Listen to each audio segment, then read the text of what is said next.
I'm going to start the stream now.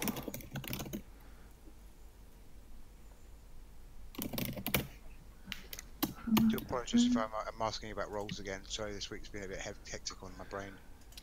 That's all right.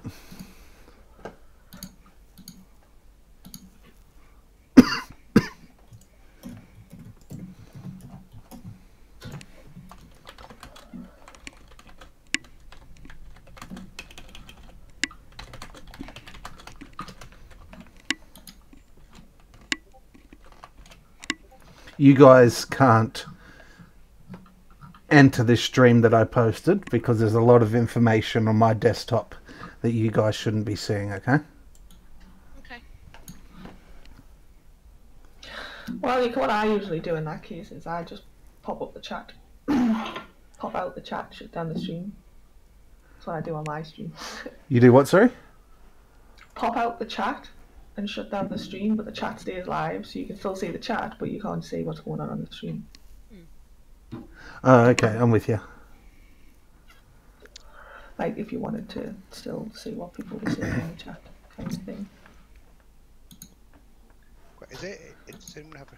Unfortunately, I don't have a note of the what my character had when at the end of this game, because you know, once we had the kind of split off, and my page is updated with the other alternative timeline. Didn't have anything. We'd Well, literally just bashed skeletons. yeah, I couldn't remember if I knew what my hit points were and such. Well, we're just about to take a long rest. Okay, fine. Okay. Stuart's just Does anyone have a? punched to Well, I death don't have a shitload note of of the, skeletons. my Feeling character very had. proud of himself. Completely forgot I had a spell that could have really helped in that engagement. But, well, it's my first time. All right. So when you guys are ready, get to it. Okay, hang on. Oh, huge map. Yeah, I can't even see. It's just a big black square. Yeah. Mhm. Oh, hang on. Hello. Right. Bottom, Left even, not yeah, right. bottom left. Roll 20, you are irritating me. I'm so glad it's faster when I'm playing.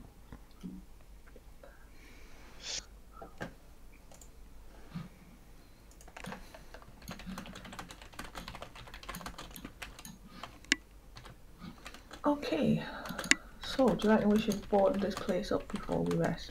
You guys have already put a coffin lid up against the door Okay. that you guys come in. The other one has yet to be investigated.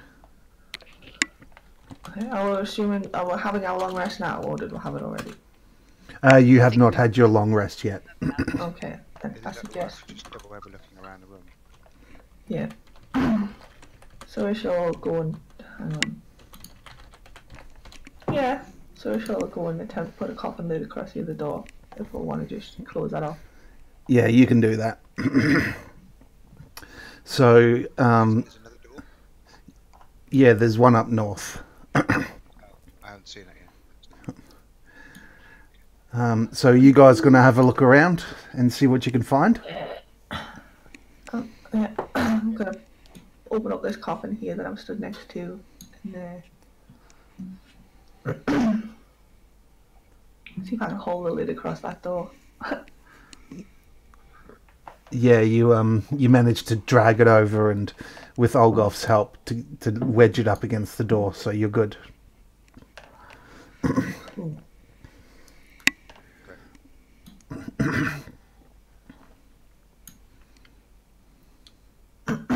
Do you reckon it's worth checking these coffins before we sleep? Just, in case. You can't see it because I didn't have the graphic for it, but they're all open because the skeletons came out of them. Okay, cool. And you having a look around. Still worth checking. And having a look around, you don't see anything of value in them. The people who made this tomb didn't believe in burying their dead with valuables. Anything significant? Should we look at the statues? You can have a look at the statues. They're just normal statues. They all look very much alike. They've been carved by the same person, it looks like. Okay. How do we investigate those things? If we're going to double check if there's anything we can just observe about them. Observe about what? About the statues, if there's anything other than just is there anything interesting about them. No, nothing interesting about the statues. Okay. How are you doing, Arliss? You took a couple of blows. You okay now? There's still some blood trickling out of his brow.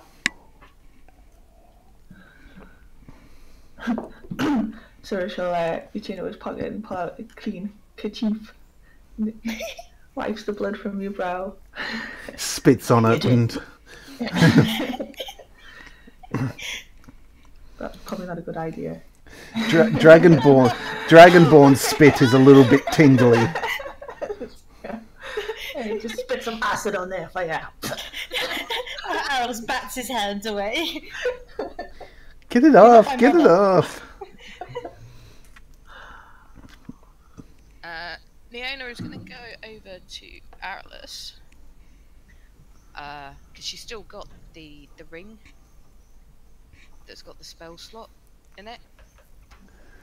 Yes, the ring of spell storage. Yeah. She's going to take it off her finger and just kind of glare at him, throw it at the floor at his feet, and stalk off over in the corner and set up her bedroll and go to sleep for the night. Arliss is just gonna stand there and watch the ring bounce, and then look at Naona, and then look back at the ring, and then eventually he'll go and pick it up.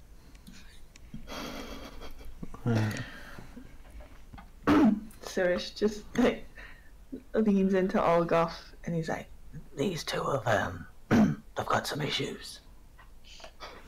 Orgoth goes, I can tell. Yeah. You can see the three of them just standing there, sort of shaking their heads and going, "Women."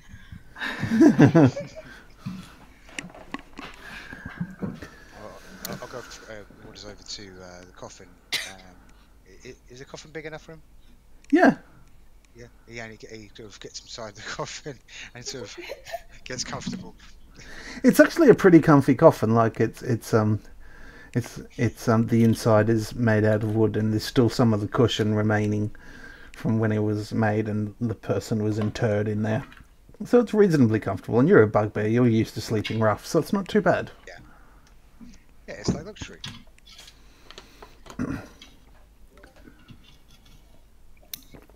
Arliss is going to hold the ring in his hand and imbue it again with Cure Wounds. Excellent.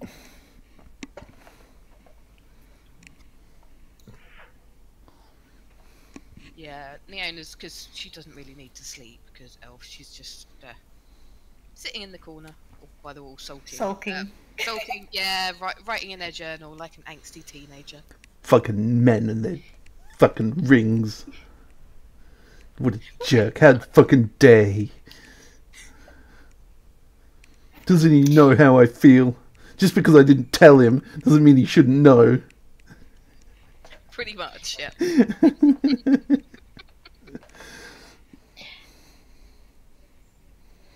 The wall here by the door they came in on, and he's going to run his hand along the wall and ponder out loud. There are stories about crypts like these and hidden passageways and heroes discovering treasure, and he'll make his way around all the edge of the wall, seeing if he can see anything, find anything in the walls.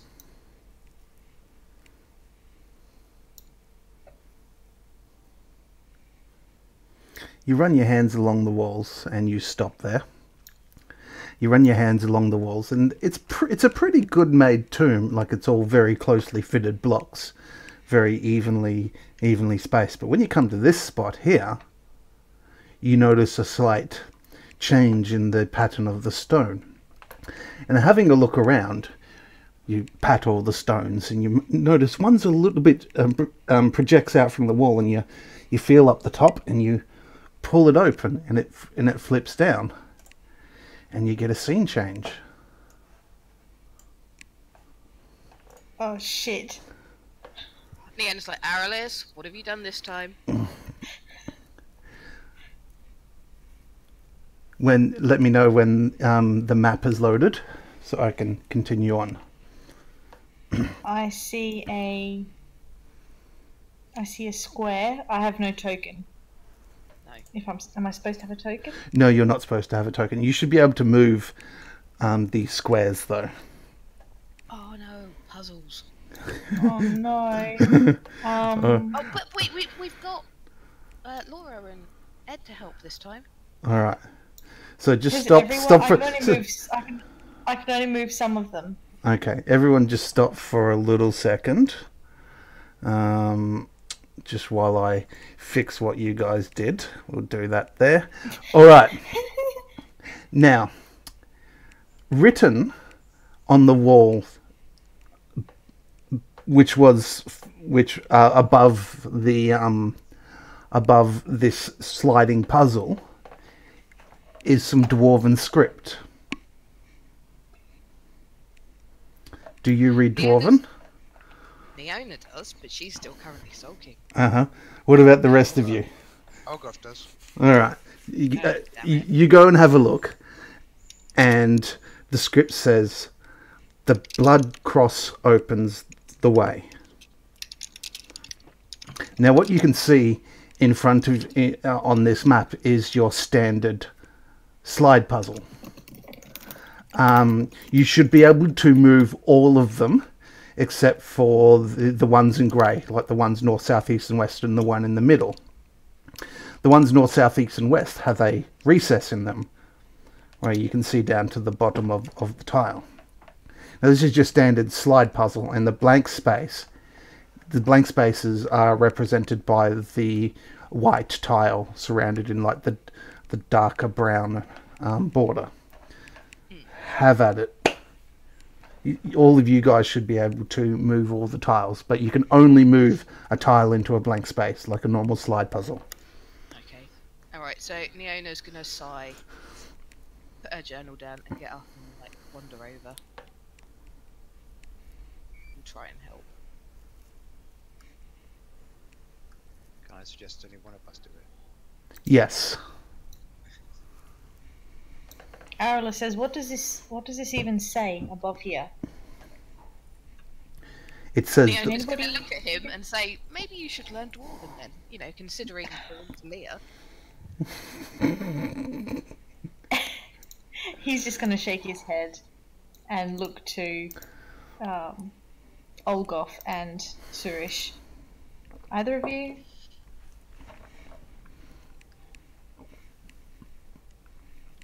I don't speak Dwarven either. Oh, sorry, I forgot what it said actually. The blood cross opens the way, and you can see that the white tiles with the shapes in the middle, they're pipes. Sorry, I didn't make that initially clear. So they're pipes. Okay. Olgoth says to everybody, it says the blood cross opens the way. So I think we have to create a cross from the pipes. Opens the way to where though? More skeletons? I can't do more skeletons right now. I also think one of us needs to bleed. Well, I am currently bleeding. And I'm going to take Naona and take over Naona, and she says, "Finally, you're good for something." Oh, damn it, I was just about to do that, you beat me to it. All right, which one of you is going to do this?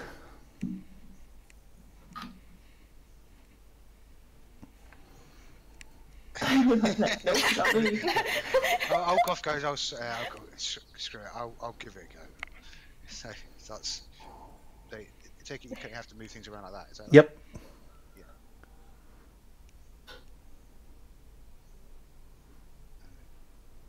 This is why you're doing it.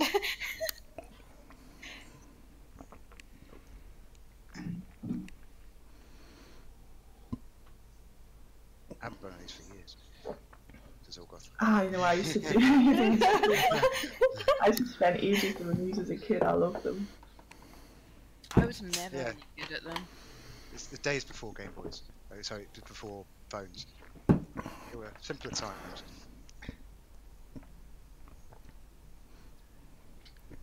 Well, I'm guessing it needs to be in the shape of a cross, at least. Yes. Yeah. So think of that song, the sign of the cross. I think one of us might be able to work on the top end. How do you do the bottom? Yeah. Well, I'll do the top, the vertical pieces. Okay. So, makes sense.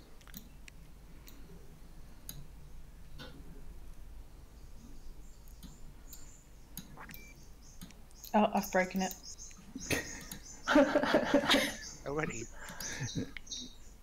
No, I don't think you've broken it. There's still only 4 blank spots, so you're all right. Is that right? I made a horizontal piece disappear. Did you? Yeah, Are you sure? here. I tried There to we go. move it. Found Oh, it. okay. Thanks. Okay, yes, you can only move the tiles into the blank spots. I might just let the other two do it. I hope you guys enjoy this puzzle. It took me about 2 hours to make. Okay? And I'm not fucking kidding. It took me forever. I originally made it smaller, then realised you couldn't actually solve the puzzle if it was smaller, so I had to remake it.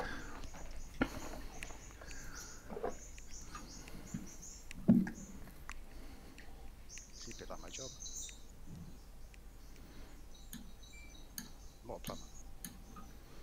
It did sound like you were saying you were a plumber then. IT plumber. Well, yeah.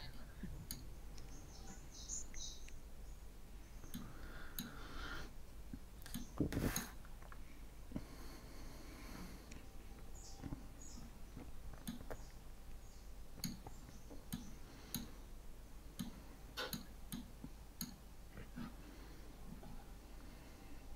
nearly there. Yay. Well done. Hey. Hooray, good job.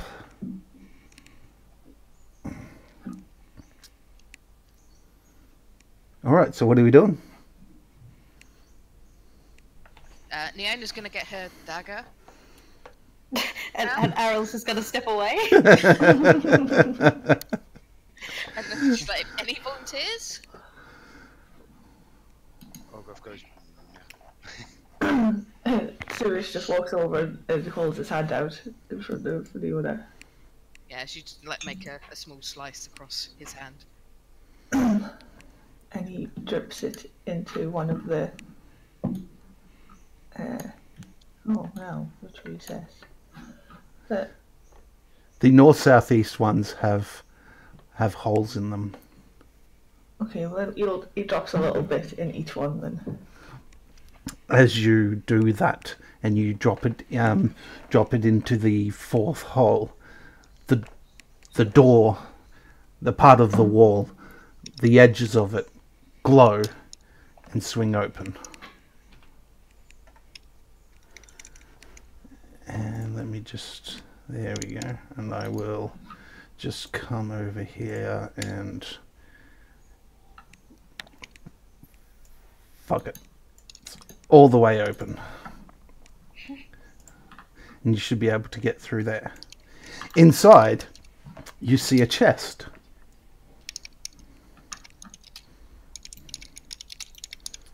When you open the chest, you find a quarterstaff, 25 gold pieces, 12 silver pieces, and 56 copper pieces.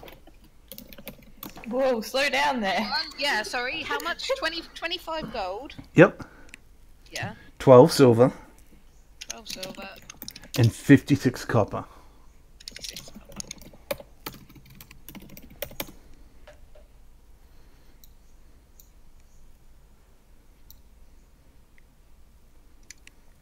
Olgoth asks if there's any toenail clippings in there. There are no toenail clippings in there. Damn it. Is that your people's currency? No, just a collector. Oh, well, He's more of an enthusiast. I'll remember that the next time I cut my nails, and I'll keep them for you if you want. Or any particularly nice bogies.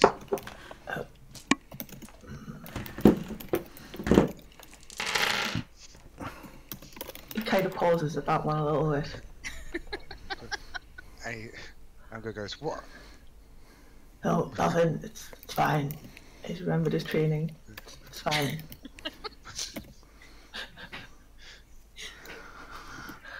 I can imagine Suresh regretting getting involved with us a lot. He still thinks the bugbear's better than you two.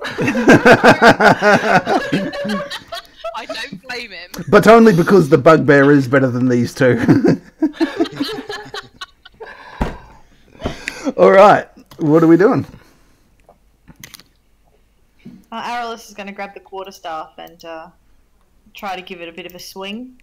Probably not very adeptly.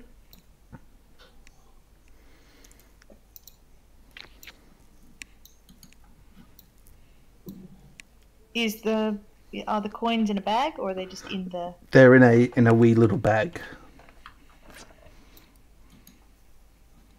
He'll grab the bag and throw it into the middle of the room there.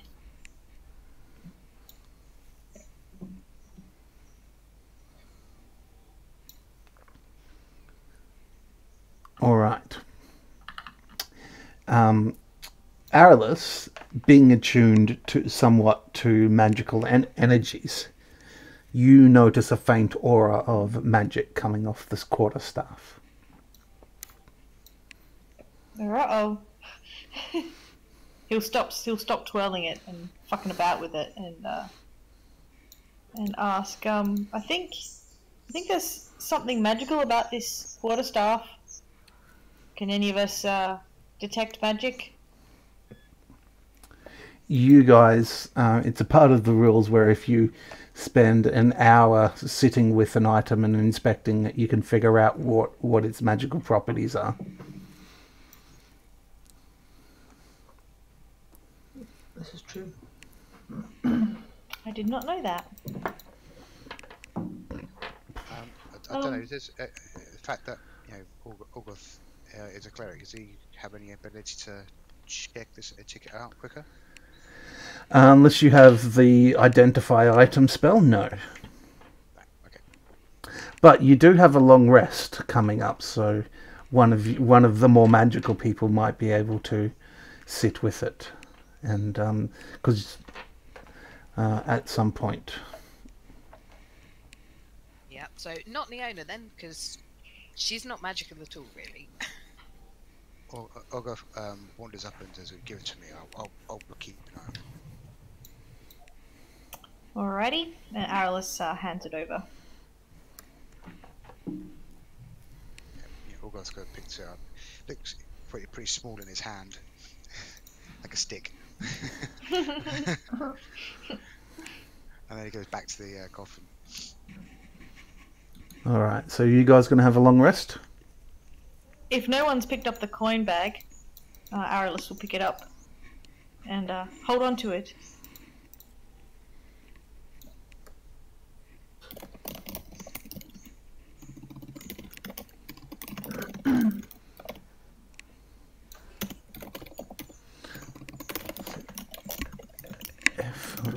Right here.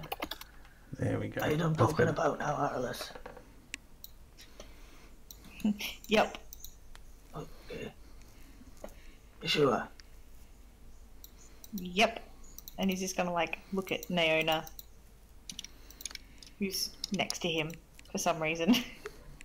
Well, she wanted to come and see what all the fuss was about.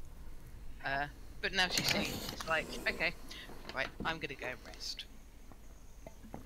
And get as far away from him as she can. Arliss will just bed down where he is then. All right. So 8 hours pass. Olgoth obviously takes an hour to have a look over the staff, and he finds out it is called the Key Staff.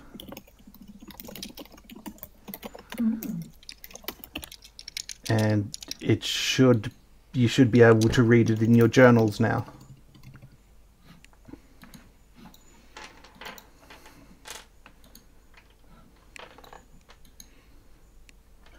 On the staff will have a meditative for hours and two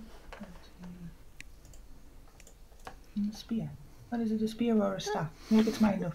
It's a staff. I kind of buggered that up.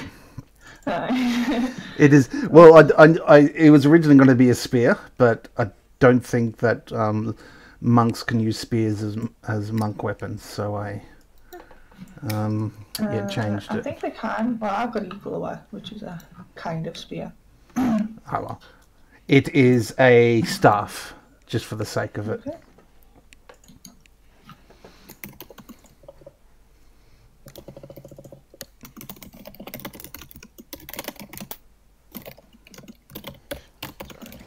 Move this over here.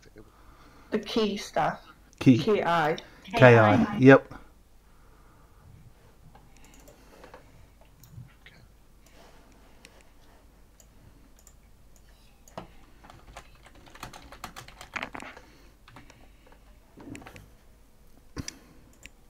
Looks like it was designed for Suresh. Yes.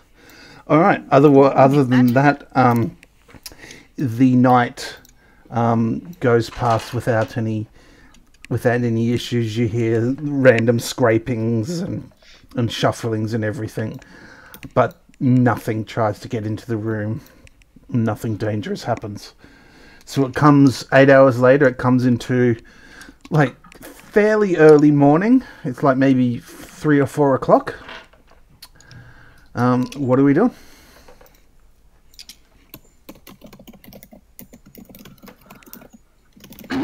Well, my laptop is crashing. Oh no, that's not good. I mean, loses on Discord. But I'll be back once it recovers itself. I'll still be in the game because that's on my other laptop. Okay.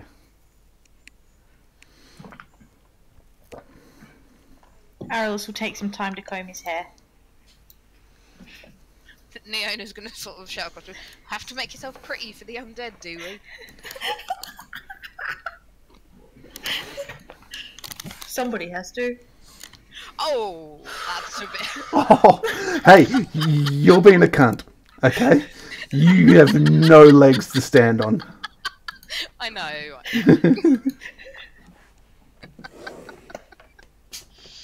August gets up and gets his warhammer and scratches his back.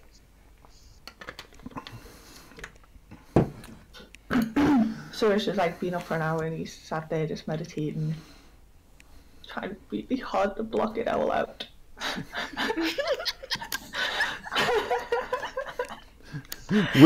Wishing he'd brought his pipe with him.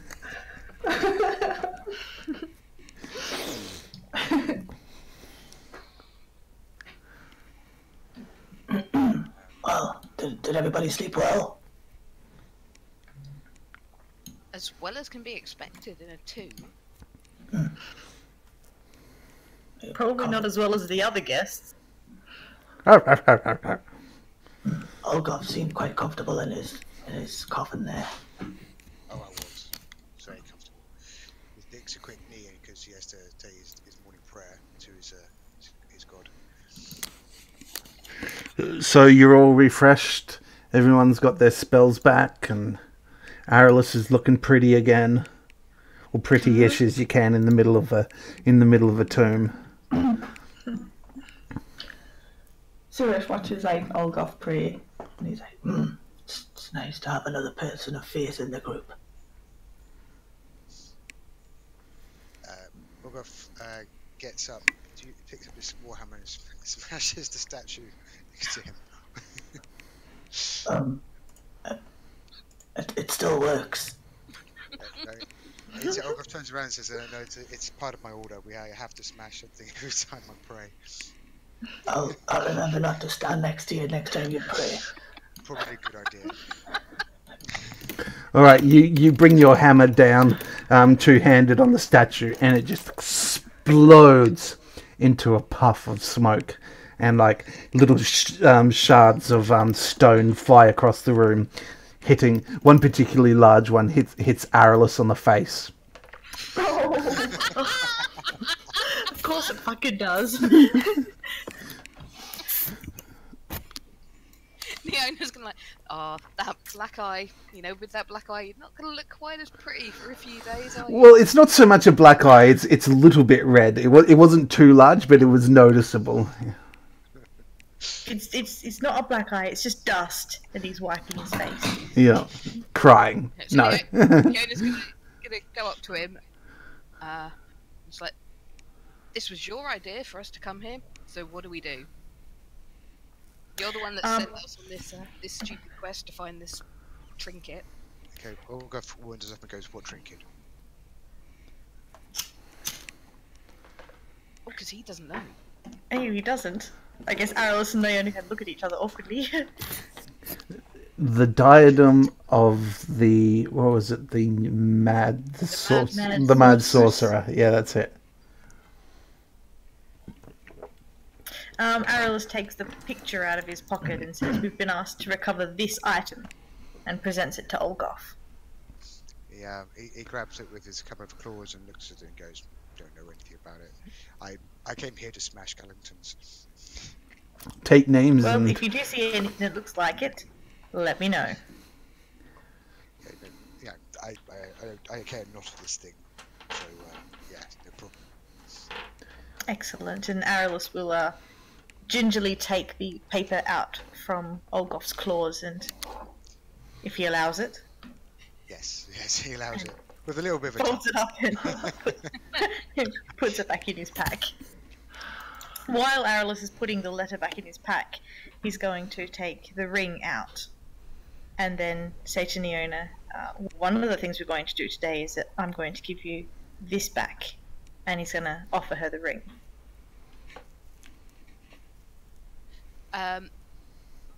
She kind of looks at him and sighs, and she kind of like snatches it off of him, and she's like, "Well, I guess I should take it because I'll probably have to save you again." Excellent. Such a bitch. He really is. All right. He just smirks. Olgoth goes up to Shemesh and goes, "There's more to this than I know, isn't there?" Yes, it's best to stay out of it, really. We may have to bash their heads together later, but hasn't come to that just yet. You will fucking get advantage on those rolls if you do that.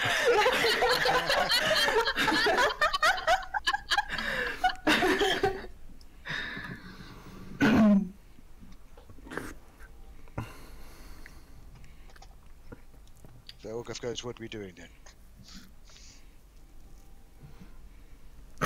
Well, Onwards? I'm ready to punch some more skeletons, that's for sure. Well, that's what I'm here for, and you guys seem to be a good bunch to do that with, so let's go. So we shall saunter off to the top door. Arliss won't say it out loud, but he's made a mental note to go last through doors. It's wise.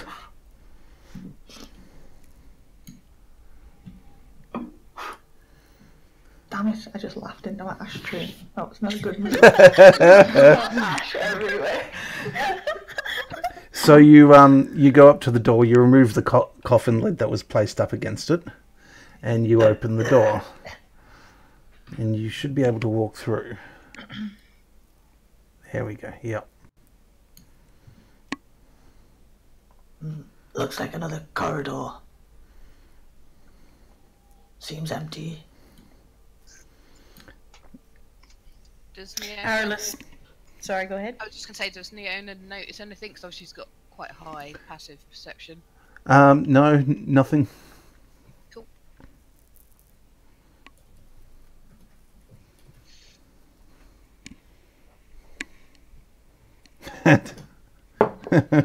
Oh my god, it's in the chat.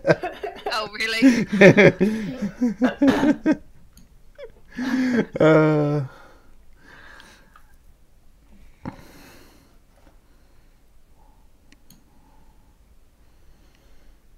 Right, as you move forward a little bit, you see that the room opens up a little bit further. And you come to a circular room.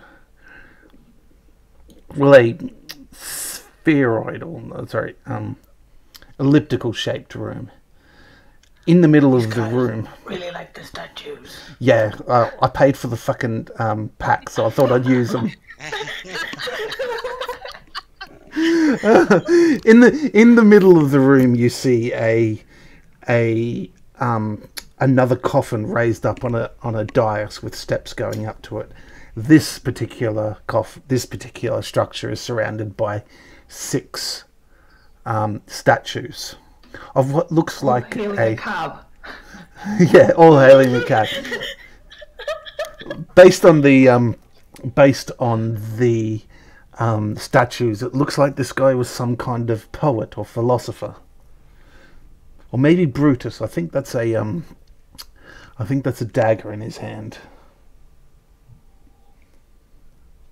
But anyway, what are we doing?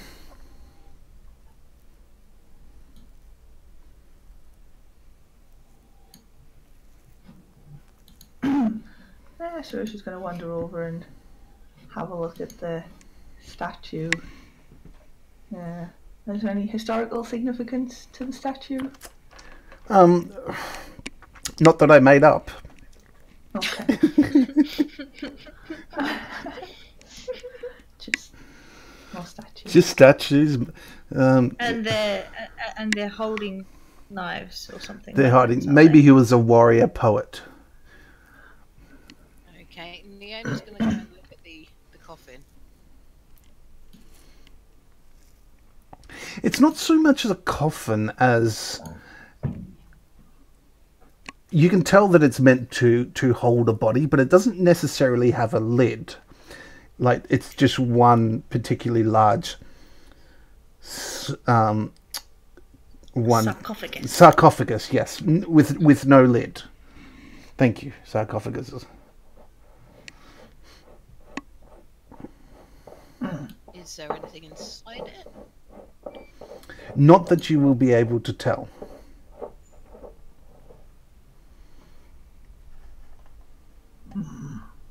I suppose it's got to open somehow.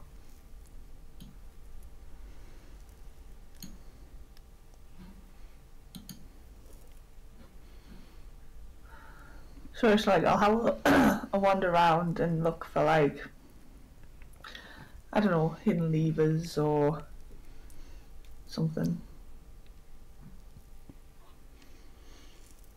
Arliss is just making a cautious circuit of the edge of the room. Arliss stops. Just like the other room, Arliss notices a variation in the stonework of the wall. As he presses his hand to it, and he feels about. Okay. The whole voice thing just does me. Yeah. Yep. As he's pressing, he presses a stone that is off to the side of what he thinks is the door, and all of a sudden, in dwarvish letters, light glow on the door. So wait. So Arliss finds in the stone what is actually the outline of a door, and there's glowing dwarven runes on it. As you're searching around the door for a lever or something, you press a stone, and it goes into the wall, and all of a sudden, dwarvish script lights up on the door itself. This sounds like Lord of the Rings. Yes, very much so.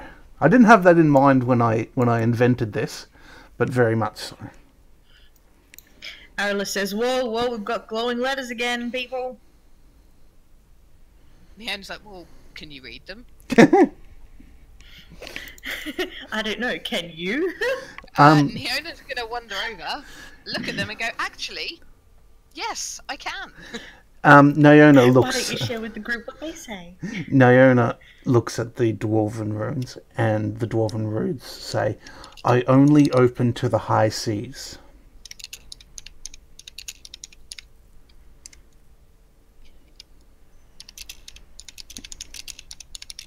Olgoth wanders over and goes, "Ooh, do you want me to hit it with my hammer?"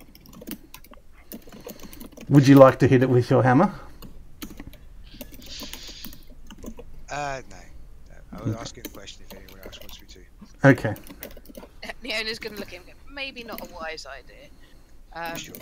And tell Suresh and Aralis that the dwarven writing says, I only open to the high sea. Arla says, I'm stood right here. Only opens to the high seas, Yes. as in oceans or the letter. You do not know. Oh. Yeah, that just Maybe occurred to useful me. note. Just like, Neona's gonna say to Aralis, well, you know, you are a bard. And I'm sure you have Yeah. more talents than just fondling stone. Makes you maybe want to try a song?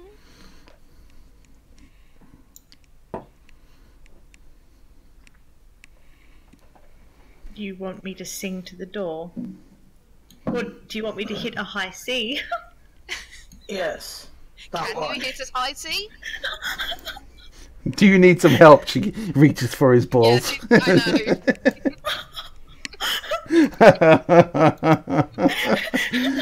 know.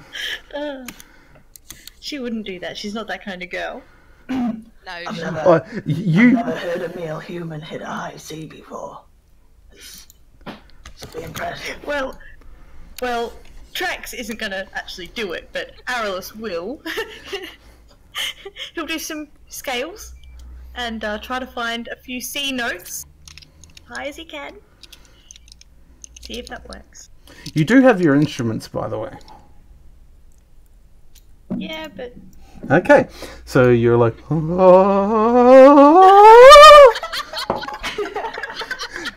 and as you hit that high C, the surround of the door glows faintly. You know what? I thought this fucking puzzle was going to be a head scratcher, but all of a sudden, ooh, look, it's a musical note. After like 10 seconds of thinking about it, you all suck. Fuck you. but Honestly, But it's- puzzles like this are easier than the movie around ones. Yeah, I thought I'd just do something So- different for this one. well, I was going to suggest Olgoth hiss on the door, but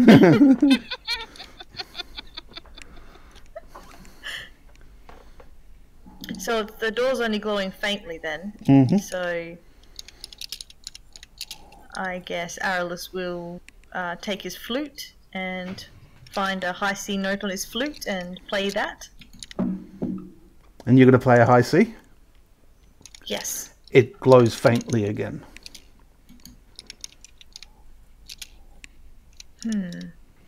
Oh, it said He'll C, try a plural. chord. He'll try a C chord. Nope. Okay. Leona, you try at the same time. She can try. Aralis, It's not a Aralis will, If come on, Naona wants Aralis to will do play the that, note. if Naona wants to do that, she's going to have to give me a performance roll. I was thinking Alice could just show her how to blow a high C on the flute or something while he sings. Oh, she's already blown on his flute enough.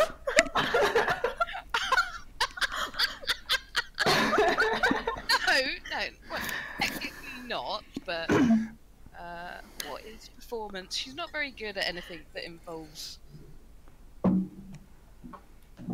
charisma, because Arliss thinks this will be amusing. Yeah. Come on, you're so great at everything. Surely this will be easy. 12. You do your best, but you don't quite make it. I mean, it's a pretty decent try.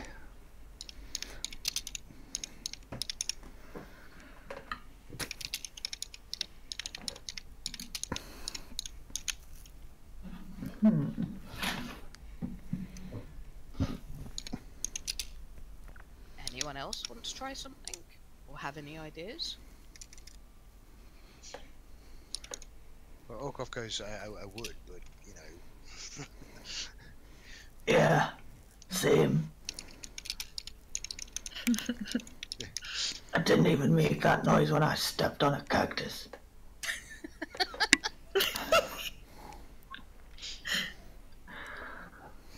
Well, All right. I overswung with my warhammer. Well, Arliss does have a set of pipes as well, so he will take the flute from around his neck and he'll show how to play a C note. It's not hard, you just hold it here. And so he'll play a C on his pipes and suggest Naona play it on the flute. All right. So you, Arliss, hit the high C straight away as a trained bard. Naona, with some work, hits it. And as she hits it, the seal around the door grows really bright, and the door opens. Because it was high C's, and it was multiple. Ah.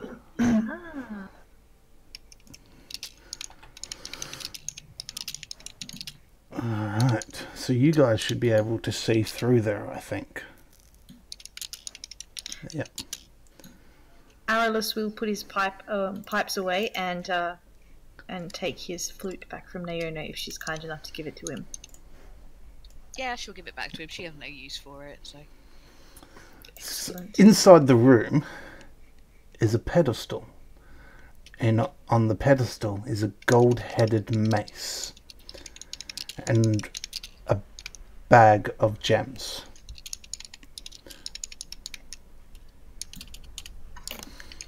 I'm fucking handing out magical items like candy at the moment. You really are. This one might be yours. I'll go. The bag of gems is worth 35 gold pieces. And I'm pretty sure masturbation is Omegon's solution to everything. I'm just throwing that out there. Yeah. Is there any context for that? Yeah, in the chat. Have the stream open. Omegon says, I say masturbate furiously at the thing until it gets slightly depressed and opens.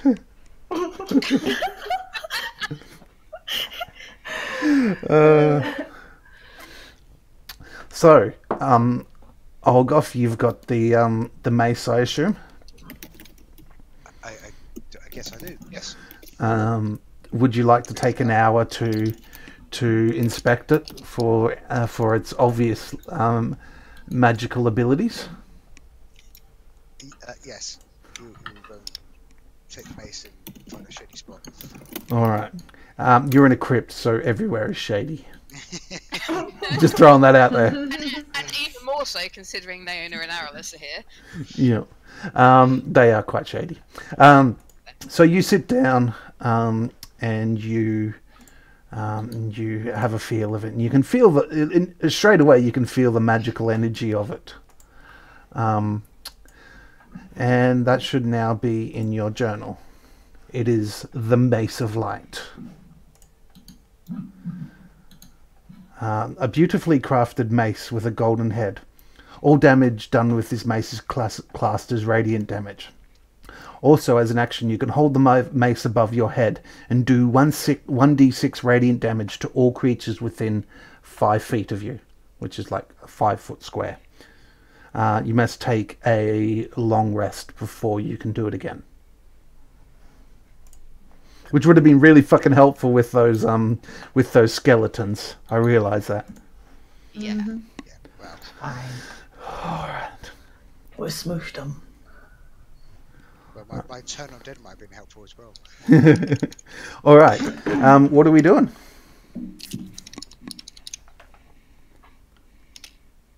Neona's going to grab the bag of gems if no one else has taken them. And she's just going to put them like in her pouch with all her gold. She's not even going to bother offering to share them at the moment. Suresh will actually approach Olgoth and just say, The quarterstaff that you found. I don't. May I have it? Yeah, he picks out of his tool belt and hands it over. Excellent. Thank you. and he slides it on his back with his javelins. I assumed that you had taken it and invested a couple of key points in it during the long rest. So let's say you've done that. Okay. Let's see how I do this now.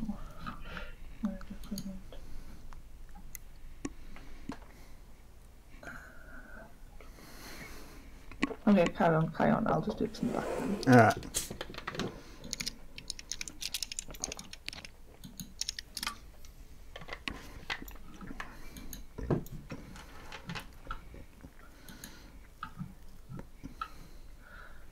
Was there another entrance out of that other room? Or do I need to do something with the sarcophagus?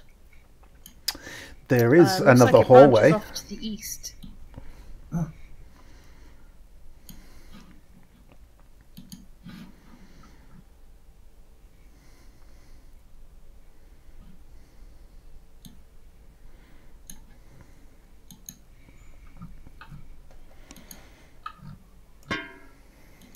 Oh, you only hit the head. Who's got a gong? Doom, do, do, do, do, do. So Someone's playing Neona's gonna- Metallica in the background somewhere. Neona's going to look back at Okay. everyone and say, Yeah, it's for whom the bell tolls. Yep. are we going this way? And she's kind of tapping her foot impatiently, waiting for them to pull their shit together. So the quarterstaff just acts as a normal quarterstaff as a weapon. Yes. just as a- Yep. And it's classed as a monk weapon for the sake of attacks and stuff. For completeness, Aralus will go and have a look at the sarcophagus.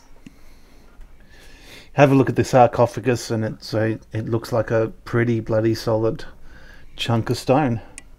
There's no way into it. So stop fucking trying. No, I kid. There's no way into it. There's nothing in there. It's just decoration.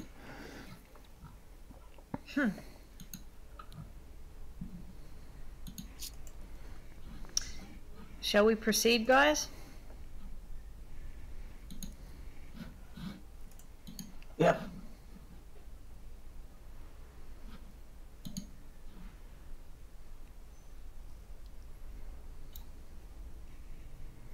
Yeah, it's added the proficiency bonus on, so it's classed as a monk weapon anyway. Yep. Quarterstaff. So it's another hallway, much the same as the other hallways.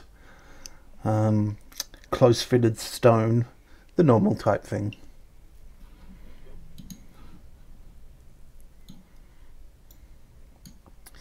At the end of the hallway is a door. Is it just a door?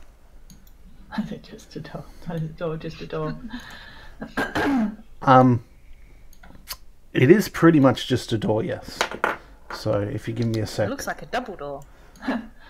My favourite one is like you look at the door, it looks back at you. Oh, Do not give me ideas, because I've got time to change some shit around here. All right, yeah. here you But go. I'm playing a male dragonborn, so I decided to do a voice. All right, you should be able to see through it now. Soon. There you go. as you walk into this room, you can immediately see some snake statues. They were part of the texture pack. I thought I'd throw them in. This sounds like you saying stop wasting time looking at the statues. As you move further into the room, you can see a raised marble dais. Amadeus, Amadeus. Amadeus, Amadeus. Oh, Amadeus. Amadeus, Amadeus. Is it a singing dais? No, I just love that song.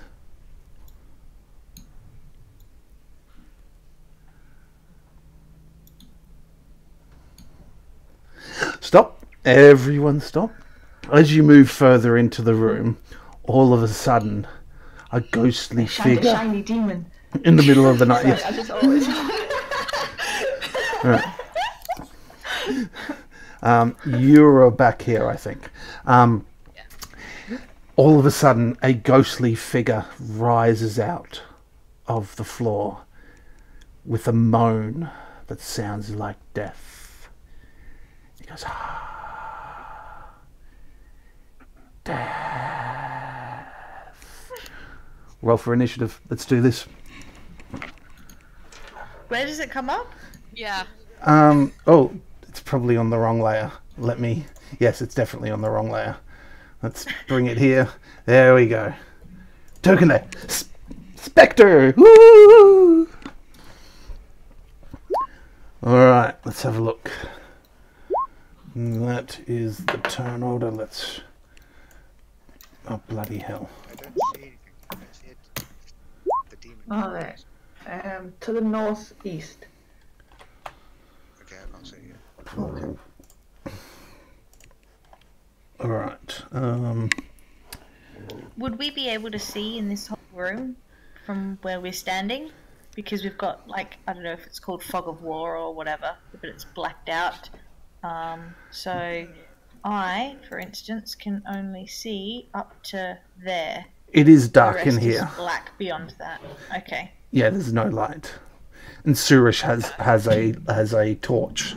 I forgot about that. Surish has a torch which gives them that much light. And But that makes the snake eyes glow. yeah, Reflect. they got gems in them. I'll let you have that. Alright. As soon Alright. as that thing will have come out the ground, so if we'll have.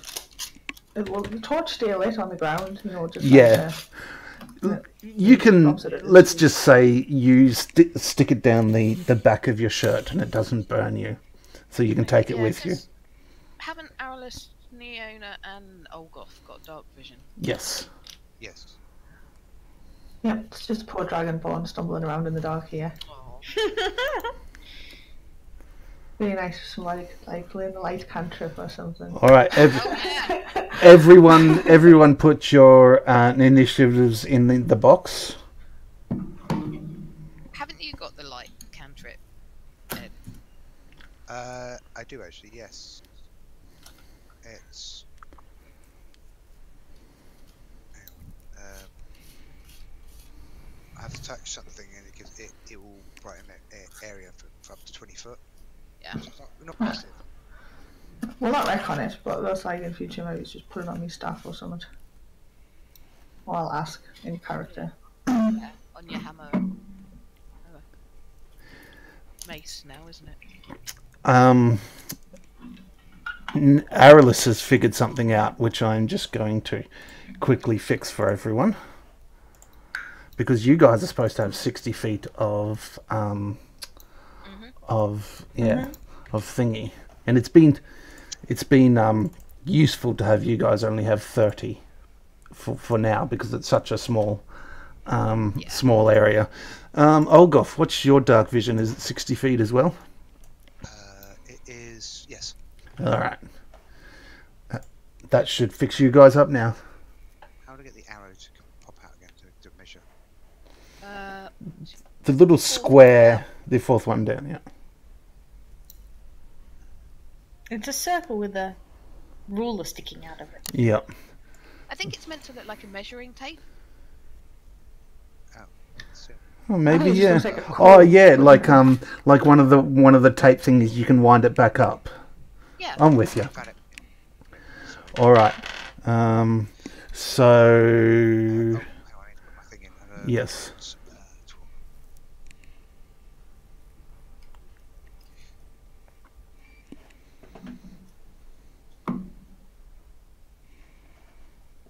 I like the marble texture. It's nice. It's very nice. It looks very marbly. Okay, it's one could say it's marvelous. But they could. They probably shouldn't. They definitely shouldn't. Okay, the Spectre is going to take his turn first. Its turn first. It's going to float slowly over. And then it's going to reach out its hand. And it's going to touch Naona. Does 23 hit? Yes. Alright. 12 points of damage. Holy crap. Wow. I need a constitution check from you as well, please. Oh, okay. Oh, this isn't going to go well.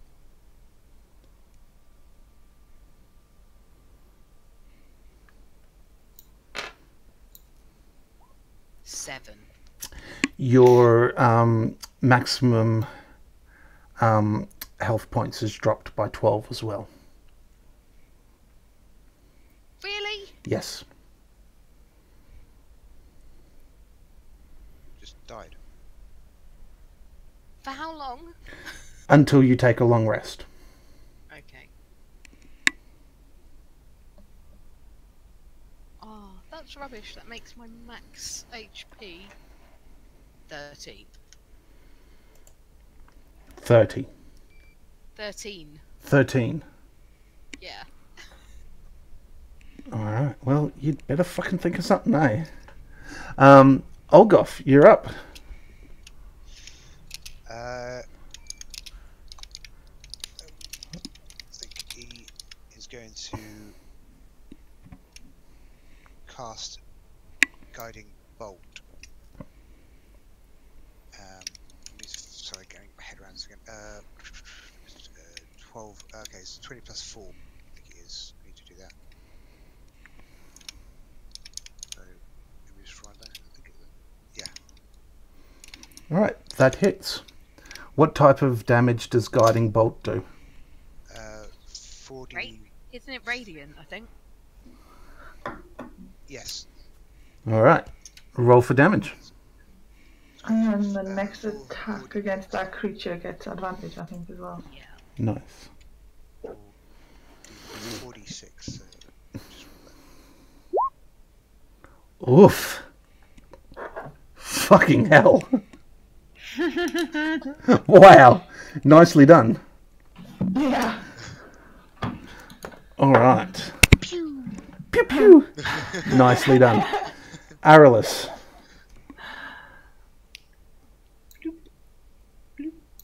Aralis is going to summon up some magical energy and then whisper loudly in the spectra's direction.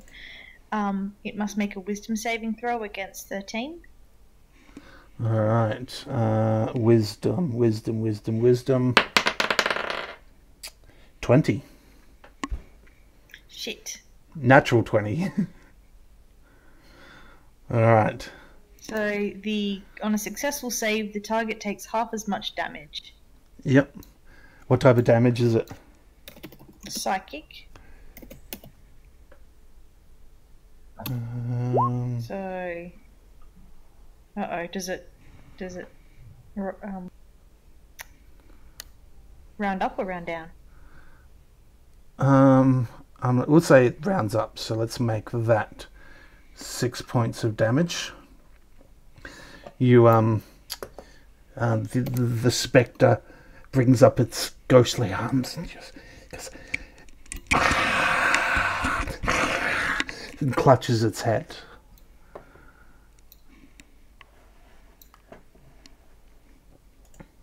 Surish.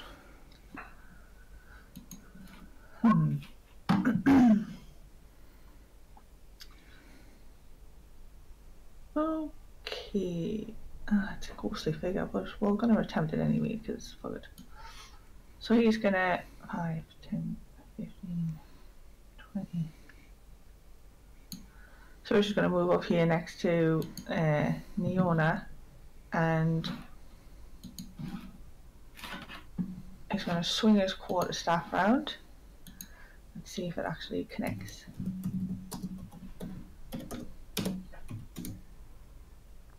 Oh, lovely. No.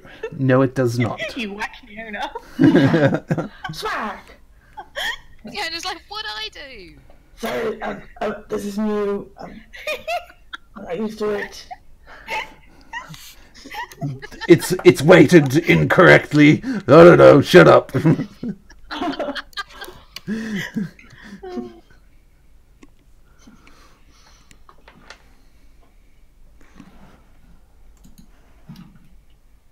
And I think that's his turn, actually. Alright, don't you... can you only get the extra hit if you hit with your first attack? Fuck it. Oh no, it's just the attack action, so yeah, Okay. I can take another one. I Alright. thought it was land attack, it's not. But I can take, it's just if I take the attack action, so I can do it. Yeah. And add fuck off.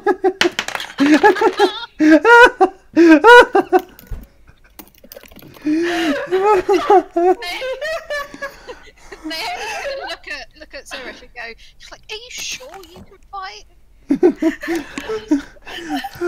That was it.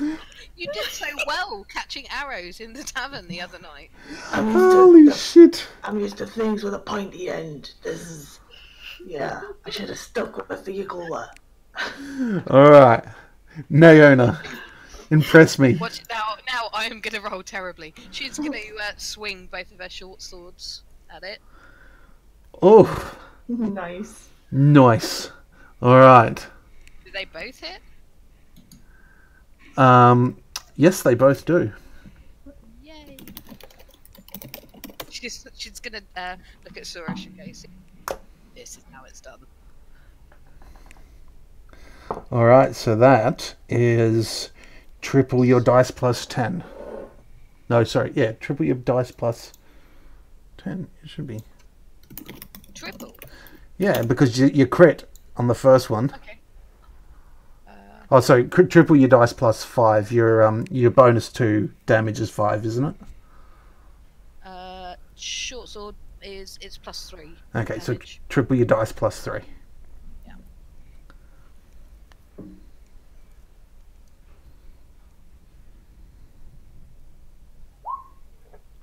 Oof. You go, swing, swing, and it lets out an ear-piercing scream and explodes into a flash of brilliant light. And it's fucking gone. Yay!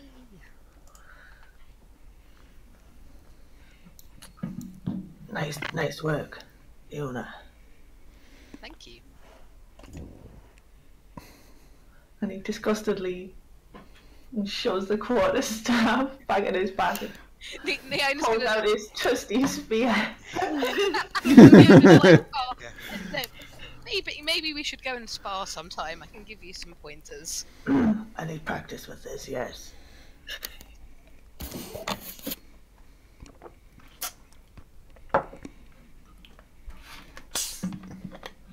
Okay. Neona's gonna go and have a nose at this marble thing. Is there anything particularly interesting about it? You wander around and you come across a skeleton on the ground. It's not animate, but it is holding a short sword and a buckler.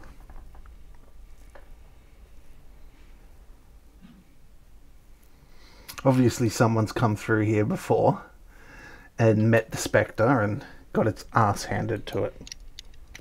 And that spectre if you fail your Constitution save, which was a 10, you had to beat, and you fail that, every time you get hit, you lose the same amount of maximum hit points as damage you take.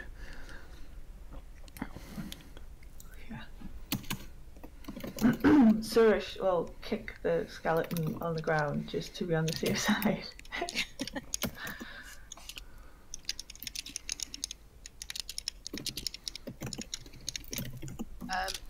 Neona is going to Aralus over and sort of point at the buckler and the short sword, and she's like, "This any use to you?"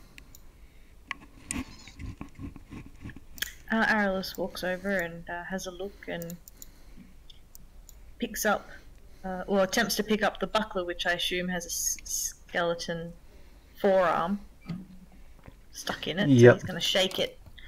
Not very respectful of the dead. You actually have Sorry. to, like, Sorry, Surish. Sorry, Olga. you have to actually put your foot on the bottom arm of the skeleton and go, "Ah!" And as you do, the fingers come apart and just like splatter all over you. You're getting it in the face tonight. Again, no, stop, stop it. That was a joke. She hasn't got it in the face. What I meant was that earlier, where she got that stone chip in the face, okay? Yeah.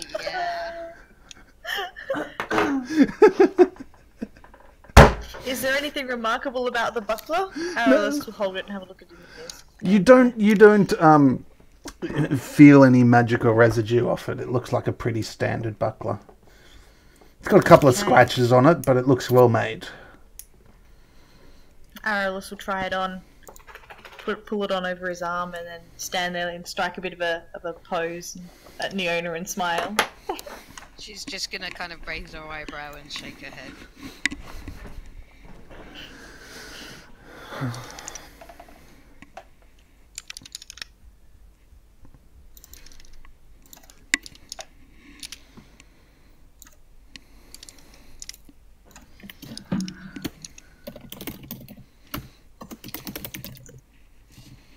So, is it just a dais? Like, is it a coffin? Is it a tomb? Is it just It's just a raised marble dais. It's about 3 feet off the ground.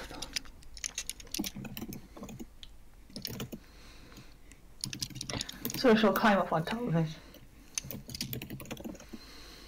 And you look around, it's smooth and it's very well crafted. You can see it's got skeletons on the side there looking out. It doesn't look much more than a marble dais.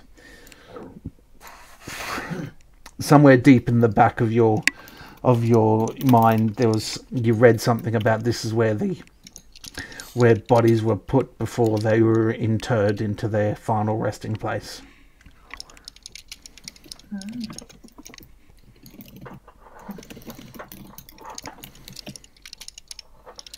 I think it's just a dais for, displaying the dead. Yep. You two need to start concentrating, because I know you're typing to each other.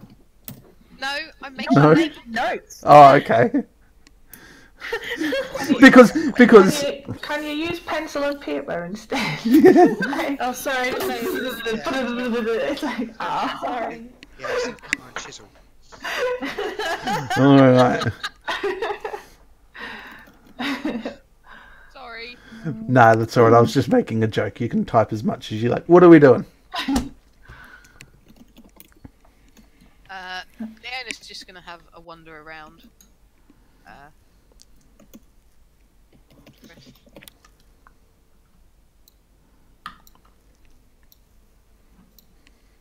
Oh, is that another doorway? There is a doorway to the north and a doorway to the east.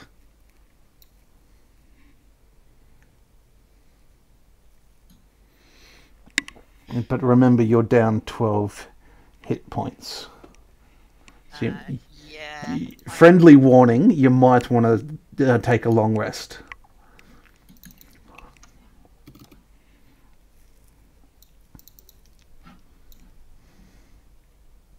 Yeah. Yeah. Naona would appreciate that. She's looking rather worse for wear at the moment. You're looking. Aramis, You're not Aramis injured. approaches Naona. She's not injured, but she's looking very pale. That's exactly what he was about to say. Okay. Do you feel okay? You look like shit.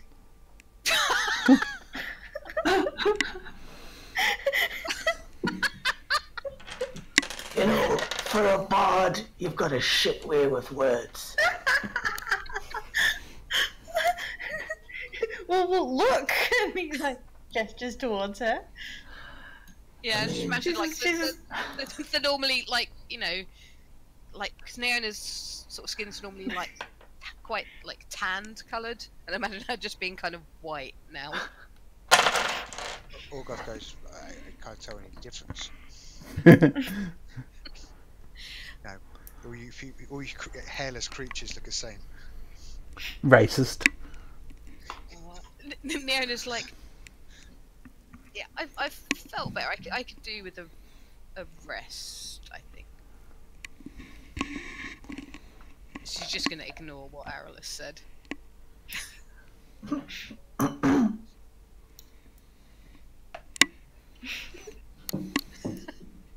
So you guys going to take that long rest? Yeah. Sorcery isn't really very tired or anything, so we might meditate for a bit, pace around, practice with his quarterstaff. He's just gonna get up on the dais and just do a whole like fucking montage with his quarterstaff. And you're going to be standing on one leg and Karate Kid style. Yeah, I can see it. Orgoth is going to get some incense out and we'll start praying. Excellent. What's Aralis going to do? Is he going to hover around Naona and make sure she's all right? That was going to be the plan, but She's just kind of like collapsed, like leaning up against the statue. he's going to keep a safe distance. Maybe you could. Actually, he'd like to try prying one of the gems out of one of these snake statues. Right, you The gem eyes. you dig around in it, and it satisfactorily plops out. It's a good sized gem. It's your experienced eye reckons it's worth about 20 gold pieces each.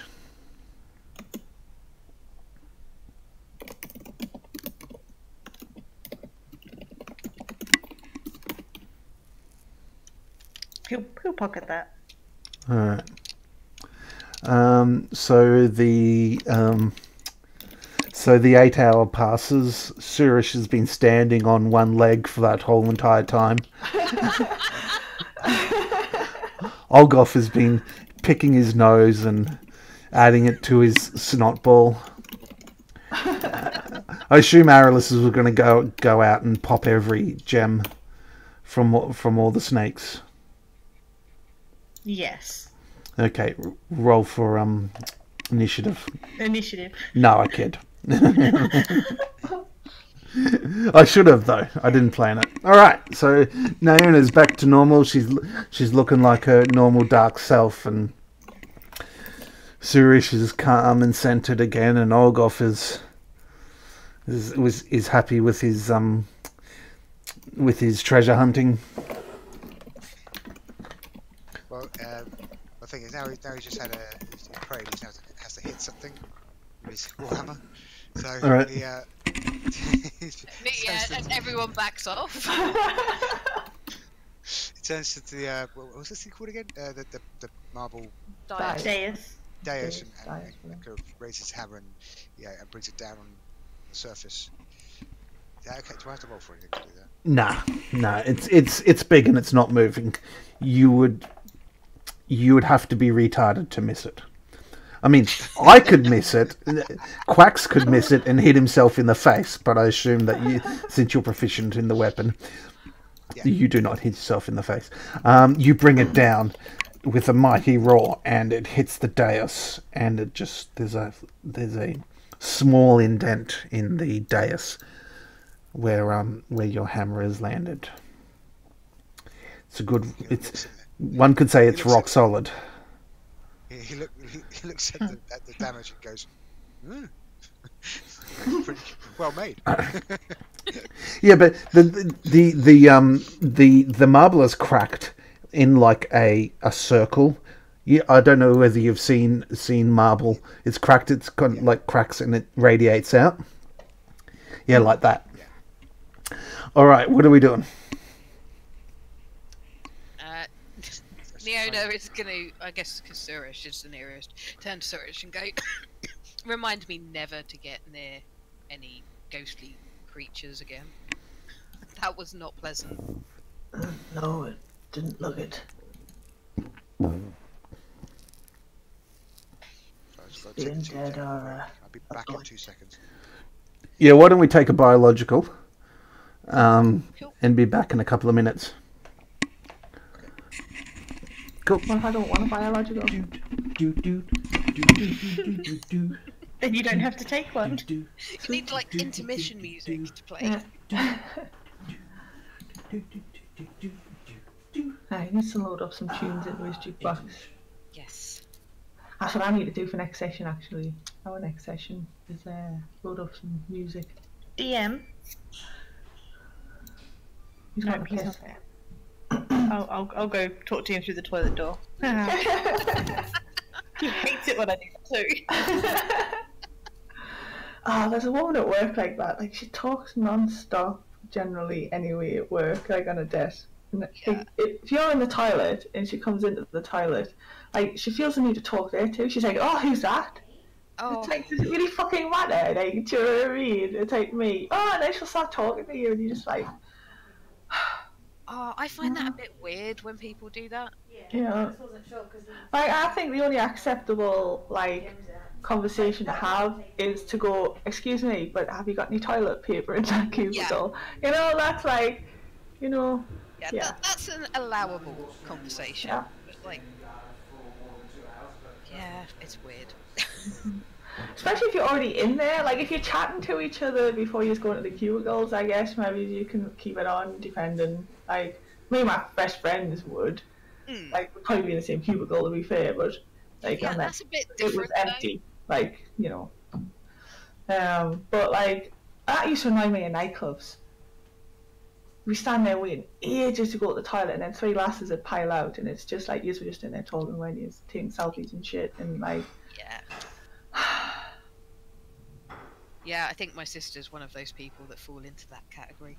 like me and my mates would go into the same one, like, depending on the size of the cubicle, either 2s or 3s, but you just literally just rotate piss in and out. You know, we could usually get all 3 of us out before one had got out of the other one. It's like, that's all we'd come in there for, you know. Yeah, Usually you get in there, then that, oh, I love this song! Everyone's frantically trying to piss as fast as they can to get back on the dance floor.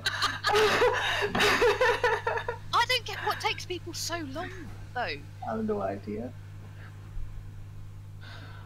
That's why a lot of the time you get lasses waiting in the men's queue Yep. with varying degrees of success. Sometimes you'd get a dude that would be like, no, you can't come in here. And then sometimes the dudes just wouldn't be bothered. It's dependent, really. Yeah, I mean, like, I know when I used to go to some of the goth clubs, like, although there were, like, men's and women's toilets, it was a case of, like, everyone just used either of them, like, oh, which one's less busy?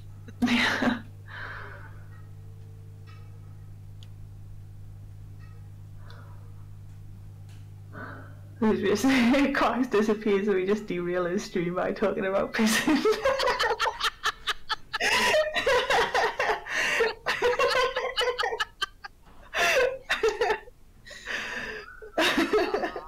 That's what he gets for leaving his stream unattended. Yeah, Squiddy's probably like, I didn't mean to hear any of that.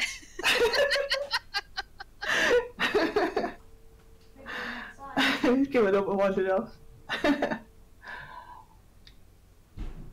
I don't like those spectre things. That was not pleasant. Yeah. There are creatures like that in Dark Souls. Shit, there's a tornado blowing through Quax's kitchen. Yep, sounds like it.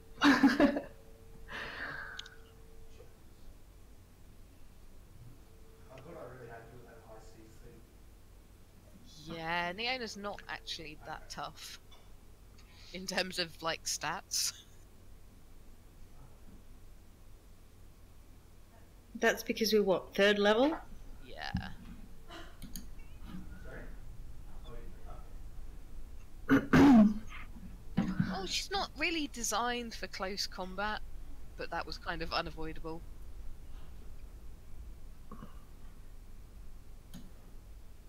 Should have been like at the back of everyone with the.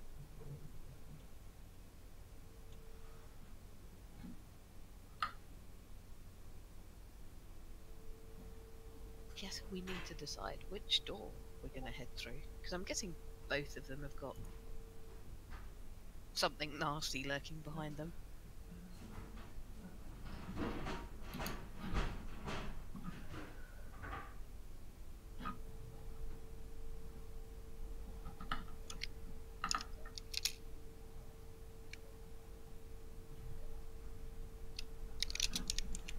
Is this the first room we've come across that had 2 doors in it? Like, Yeah, I think it is actually.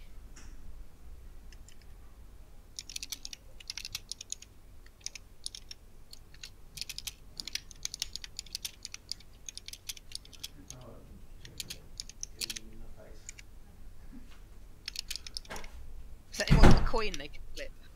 just roll a d2. Finally, he's about to return to his desk. I've left a whoopee cushion on his chair. All right, are we all back? Yeah. Excellent. So you've all had a long rest. Aralis now has 8 rubies, 20 rubies, gold okay. pieces each. That's a lot. Yep. Gouges keepers. Yep. Alright, Neona's got a pouch of 35 gold's worth of gems.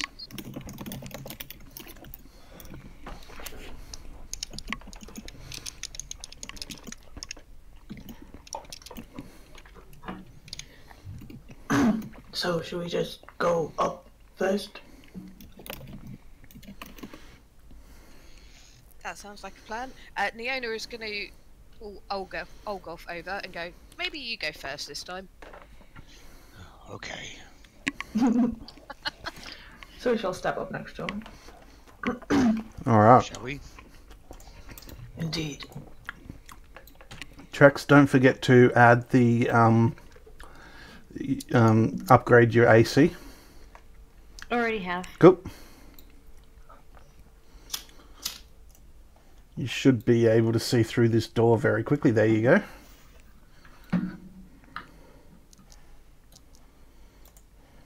Yeah, Neona's going to like have a look around at everyone and like assess the situation, and she's going to say to Surish and Olgoth, maybe you guys should go in front, because you're a lot bigger and tougher than us elven types.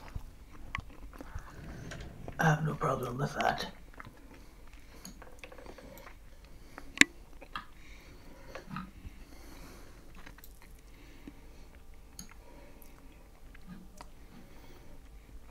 At the end of the hall, you see another door.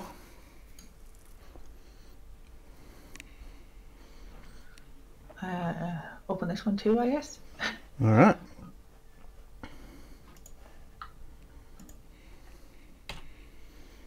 It should be opening soon. There you go. Oh, look. More statues. As you walk into this room, the path forward is flanked by statues, 20 feet tall, wielding maces. They look like they have Cthulhu faces. They do. They kind of.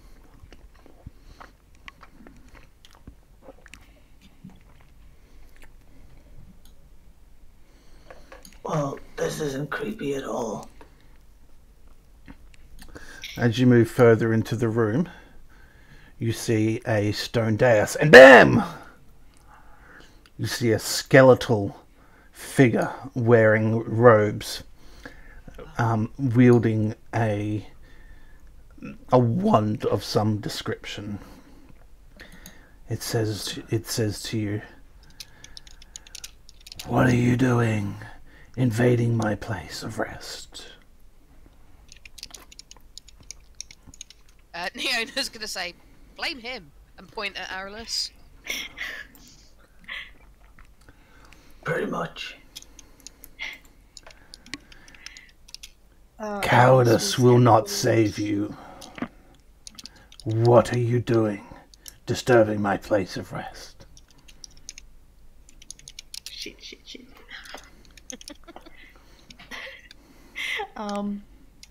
Arliss will step up to there and do a little bow, because that's what he does, and say, we come seeking the sorceress's diadem. And he leaves out the word mad on purpose. You have come to steal from me? Oh, so it's yours? Leave now, and I will let you live.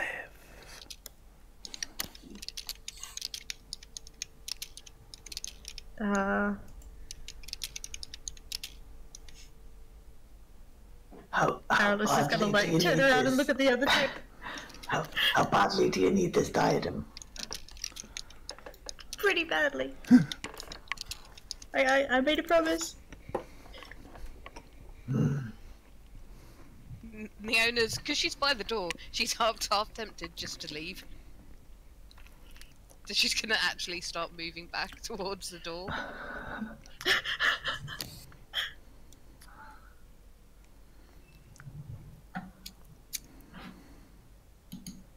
Well, I guess we better do this.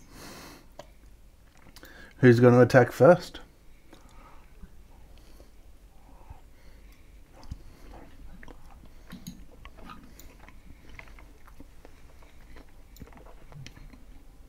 Are you sure about this? I mean, should...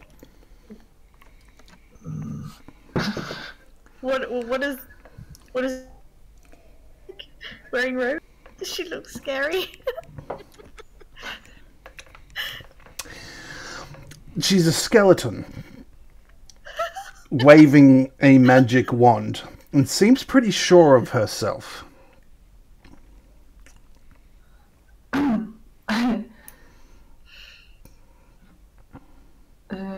So she'll be like, if you don't mind me saying, I mean, you're a little bit, well, dead.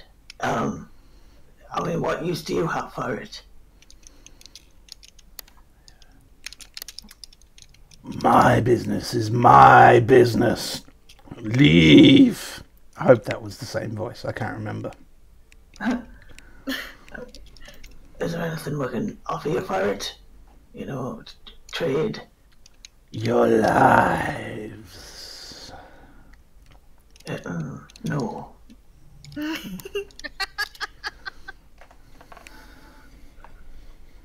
Alright. Arliss will make the first move. Arliss is going to... Hang on, what's the distance? 30 feet. How far away is she? Yeah, okay. Arliss is going to... His hideous laughter. Tasha's hideous laughter. Yes. All right. So, a creature of your choice must succeed on a wisdom saving throw or fall prone, becoming incapacitated and unable to stand up for the duration. I'm assuming the skeleton is wearing the diadem? Yes. Excellent. All right. Let's roll some initiative, guys.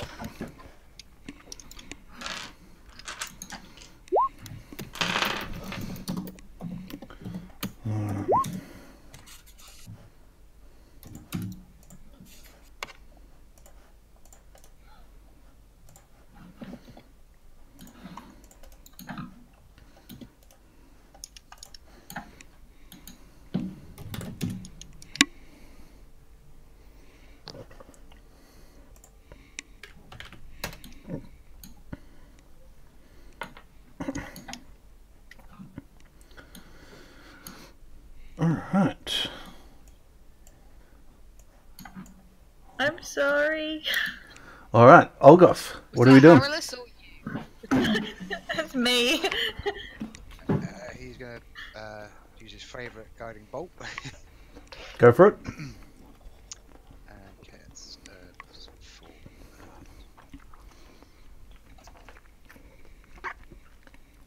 Yes, plus 4. Ooh, Yeah. holy shit! Nice. Do you have to? Go on. What? That definitely hits. Oh, you sure? And 4d6. That sucks.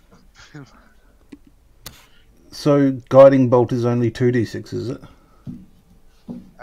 4d6. And so it's 8d. Roll another 4d6 for me. Can you crit a spell?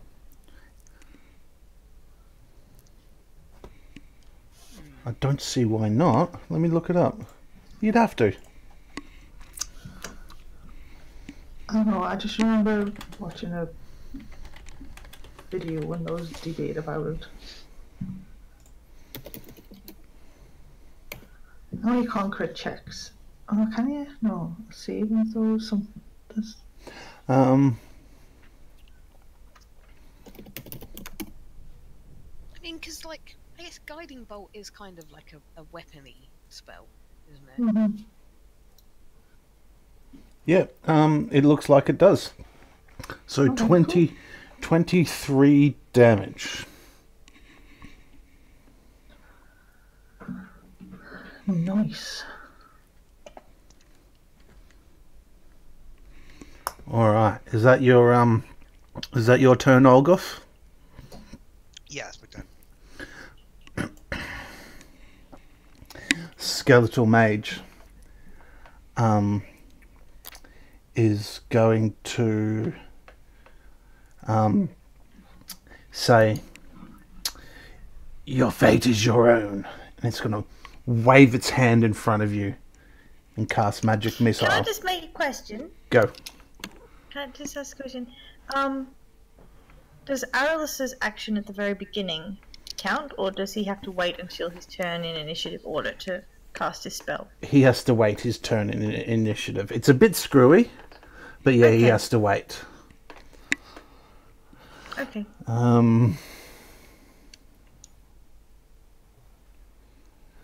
And he is going to cast it at first level. And he's going to cast it at Surish, then Aralis, then Olgoth. Surish takes 2 points of damage. Aralis takes 3 points of damage. And Olgoth takes 3 points of damage. What was the spell? What did he... Magic Missile. Oh, okay.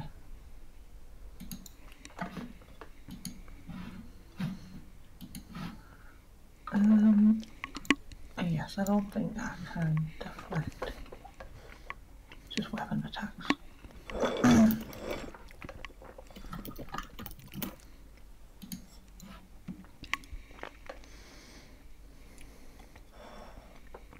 All right. Naona.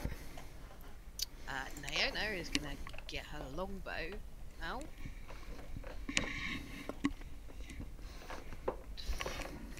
Fire it and probably use the multi-shot. Mm-hmm. Hits, misses. And so you hit once. Sorry, I didn't see the 10. So you hit with one of them. Well, at least one of them hit.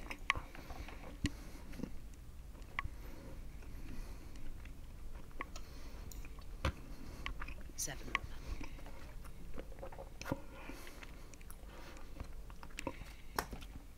All right. Is that your turn? Yep. Aralis.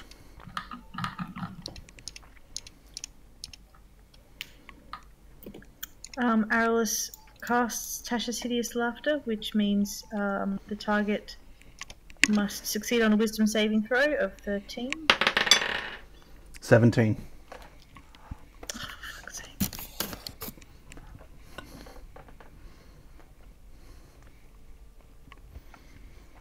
Well,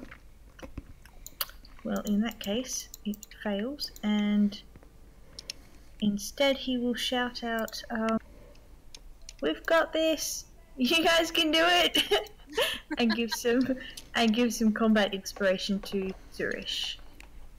Alright, explain combat inspiration to us again. A creature with a bardic inspiration die which is a 1d6, can buff their attack, so they can add that die roll to the number rolled to weapon damage.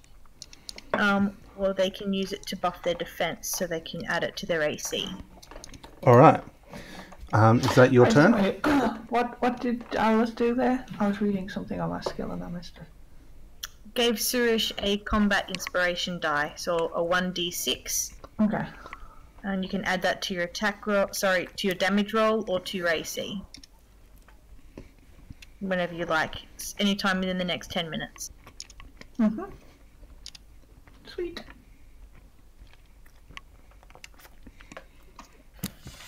And does it just last a turn? Like if I use it on the AC? Yeah, you can only use it once. But you've got the die for 10 minutes. You can use it any time, once in the 10 minutes. Cool.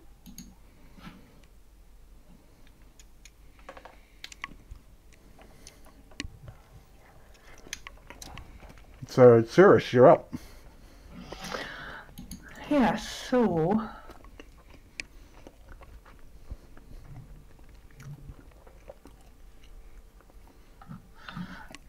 then...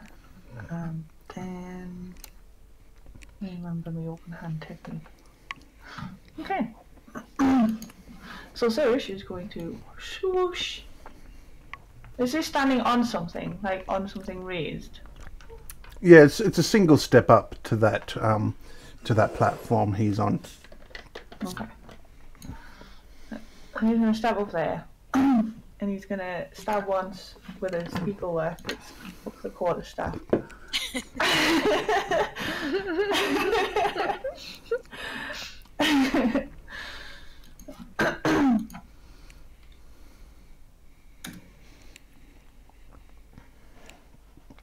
Misses.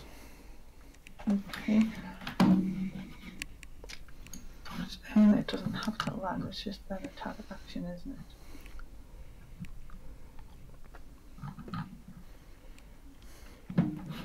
Yeah, and then he's going to spend a key point to then follow it up with 2 punches with his left hand. Cool. Misses. Oh. Hits. Okay. So he's hit with that, and he's going to attempt to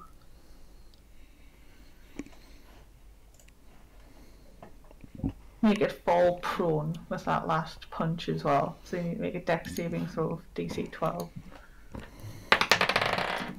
17. Okay. Is a fucking high dexterity for a caster. Let me tell you. And it's 1d4 plus 2. 3. I love these ones too. All right.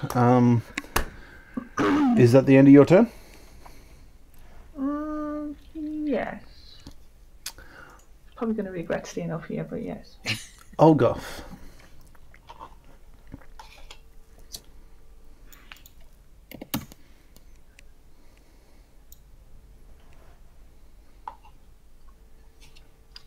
Ed, are you muted? Crap, sorry. My bad. Yeah, I was going to move him up and use the gold head mace. Mm-hmm. Oh, no, don't want to do that. Let's get back to that. Okay. Double teaming on the other side.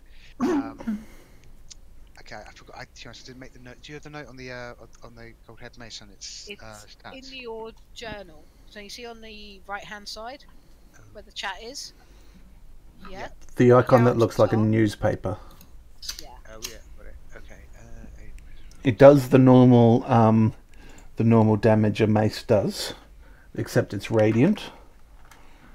And then yeah, you can use your action to do the burst of light thing. Okay, was this the second reaction as for the war priest? Sorry. Is that sorry? It's a second reaction, yeah, for the Okay. Yep. the damage. Okay. Well, should I just roll for normally for these? So is it still +4? Yeah. I think it still 1d6 damage. Plus your strength. Yeah, Oh, you need to roll for attack first, though, don't Roll you? for attack, yeah.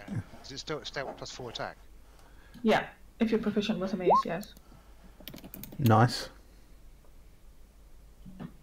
And you got a +2 to that as well for flanking, so like it's it, but doesn't matter. Okay.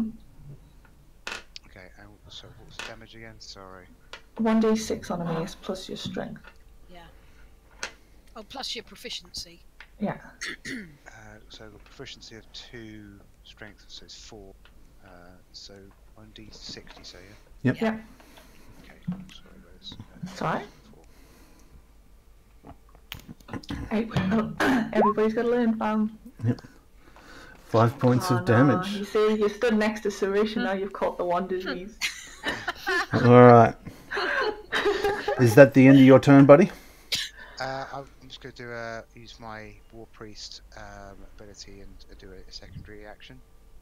And he's going to use spells, spirit weapon. Spiritual weapons, yeah. Yeah, spirit weapon.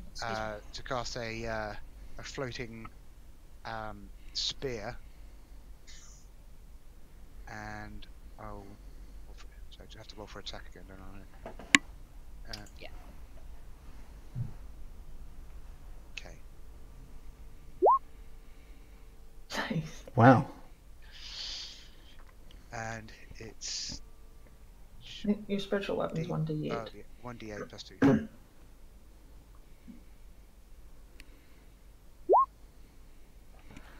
Nice.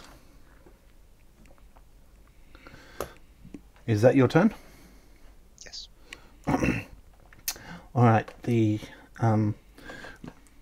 skeletal mage is going to hold its hand above its head and then bring it down, bring its arms down and into front of it. And it's going to disappear into a puff of smoke. Oh, crap. It's going to move there. And then it is going to cast a Scorching Array. Of course it is. At Surish, Olgoth, and Arillus. So give me that Surish first. Can I catch everybody in that? You create 3 rays of fire and hurl them at targets within range. Okay. What was? Let's have Is there a save on it or not? no. So take 7. So 10 misses. All right, 9 misses, and 6 misses. All right, so so he misses all of them. Yeah, and he goes foom, foom, foom, and throws throws like rays of fire at you guys. I've got to be very careful because I know Laura is very particular about the name of the fire spells. And they all miss.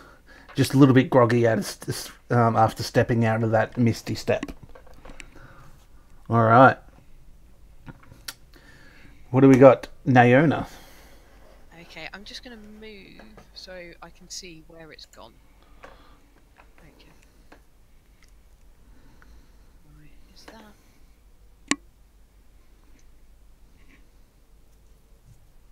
Cool.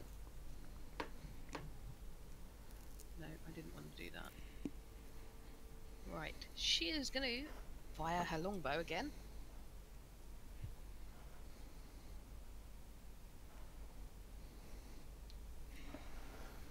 Well, that misses. Quite spectacularly. Mm-hmm. Is that your turn? Mm-hmm. Arillus.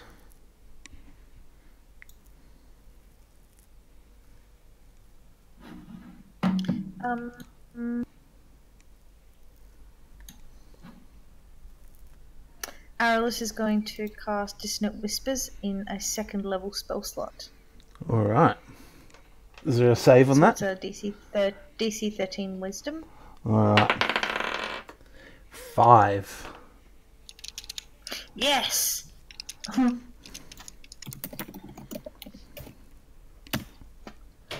Holy shit.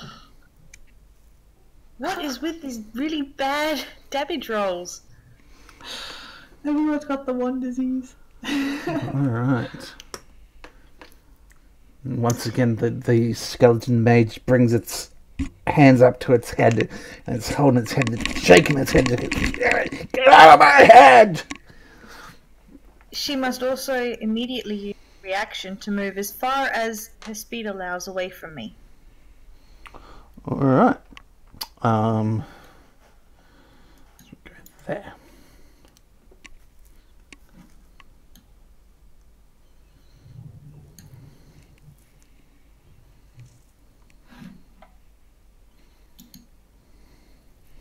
And Aurelus is going to say, "Are we still sure about this?"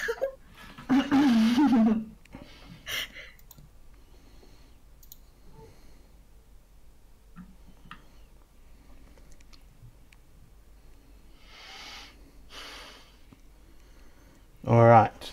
Arliss, is that your turn? Yes. All right, Surish. Wait, I can't see how far she's gone. 5, 10, 15, 20, 25. Well, 30.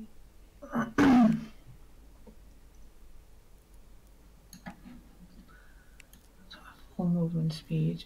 I'm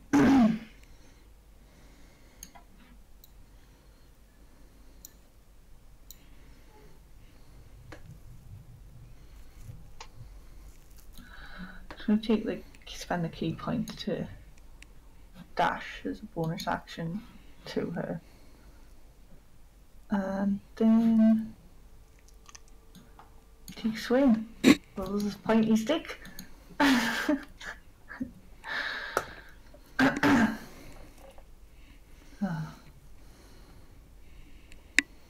Does 15 hit?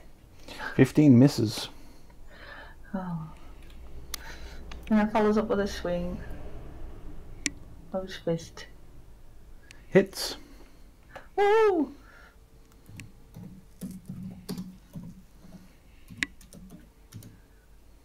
Oh, poof. 6 damage. Oof. Nice. All right. That you raging. Olgoth. Yeah, Alpha's is going to cast Bane. I need to move a bit forward because I can't. All right. What does Bane do? Oh shit, I've got a 1d6. Never mind. Okay. Okay. Up to 3 creatures of your choice can you see within range must make a charisma saving throw. Whenever a attack that fails this saving throw makes an attack roll or saving roll until the full. Basically, they've got to reduce a roll a d4 and subtract that number from the attack roll or the saving roll. So they have to roll for charisma saving. So, okay, so if they fail the save, they have to minus a d4 From their attack roll. That's right. their next attack roll? Yes, correct. Okay, Right, cool. What was the Why, it's for the spell duration. Yeah. Duration. Casting time 1 minute. Duration up to 1 minute. All right. Charisma saving throw. Fails the charisma saving throw, but as a reaction, she's going to wave her hand in the air and go, "Your foolish magic cannot beat me," and cast counter spell as a reaction. Has she already used her reaction in this round to run away from Aurelus? Mm-hmm. That is true.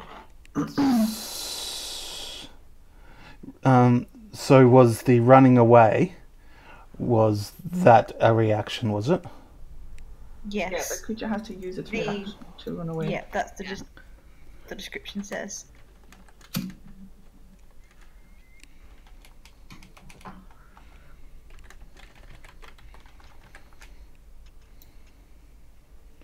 All right. So, okay, then I can't cast a reaction on that one. So I've on my next attack, I've got to take a 1d4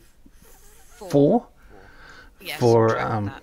Okay. So, and it's for the next minute. Wow. What did you say the casting time was on that? Its casting time is 1 action. Okay, cool.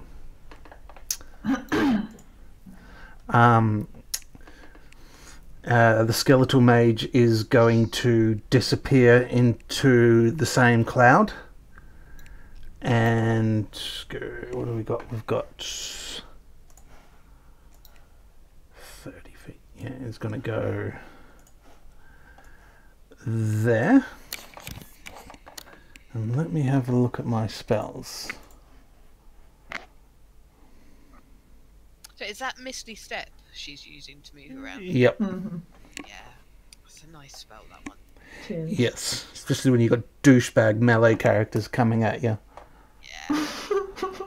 Yeah, Lillian can get that soon. I remember right.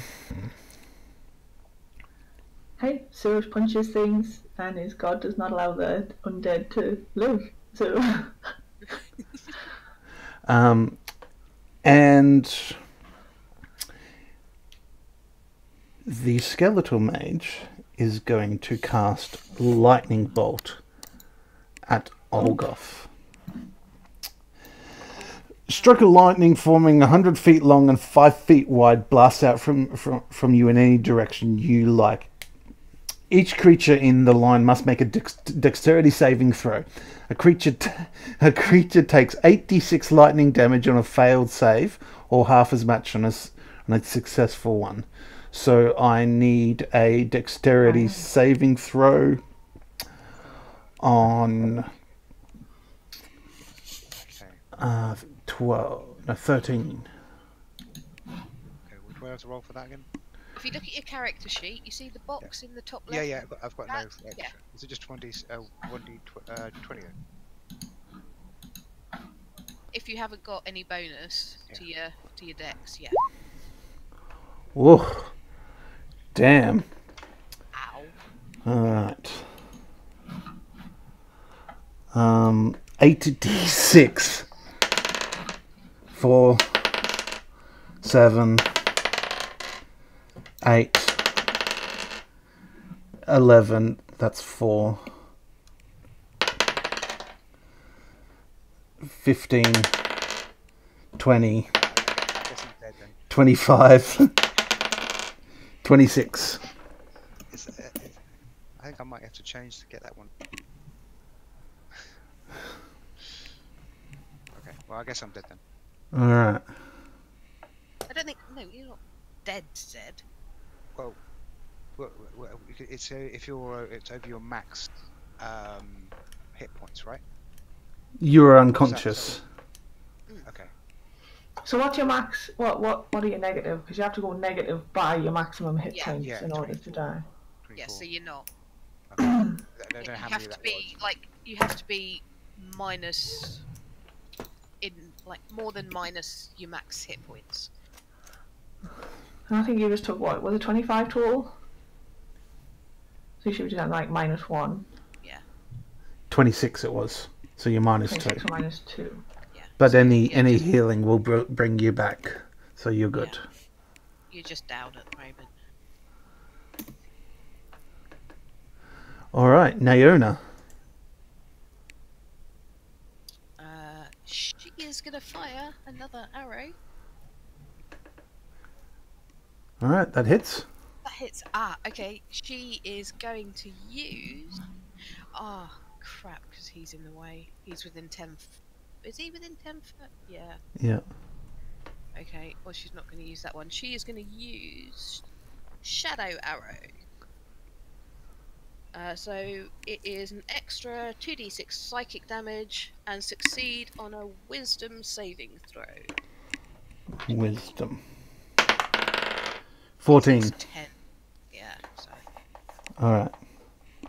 So the damage.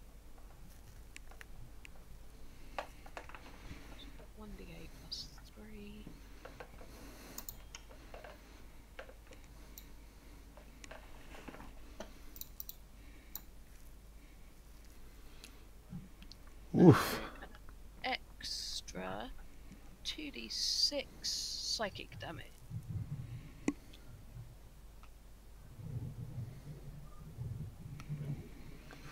Alright, for a grand total of 18. How do you want to do this? I'll let you decide. Seeing your new mate Olgoth go down, you gather all your rage and you focus it into the tip of your arrow. You pull back, and without thinking, you let go, and in slow motion, you see it go and spin and spin and spin, and just as it hits, just before it hits the skeleton in the skull, time snaps back into normal time, and you just see the skeleton go boom and smack against the back wall, the arrow pinning the skeleton's head to the wall, so it's just dangling there upright, and it's dead. And the owner's going to like shout across to Arliss, like, see, I told you needed my help with this. Arliss is going to ignore her and run over to Olgoth and cast Cure Wounds. I'm glad you didn't fire one of those arrows at us at the pub the other night. Olgoth, you got 8. 8, okay. Nice.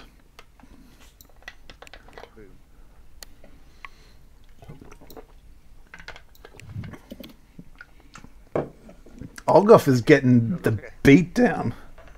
He really yeah, he is. He just take the front of it, doesn't he?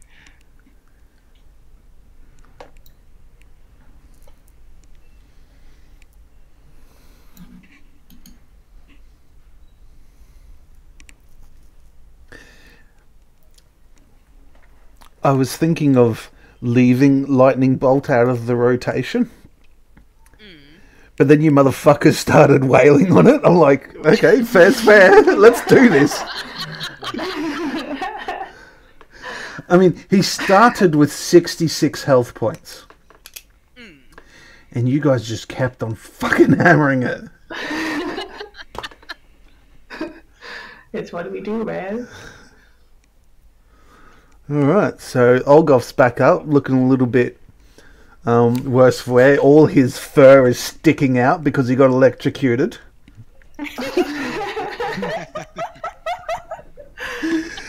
But he's alright. A little bit dazed. His ears are kind of smouldering at the end. Yeah.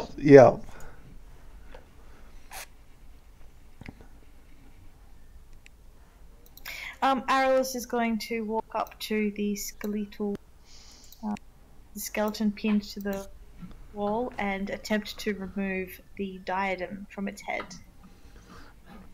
You reach around behind the neck and undo the clasp and take.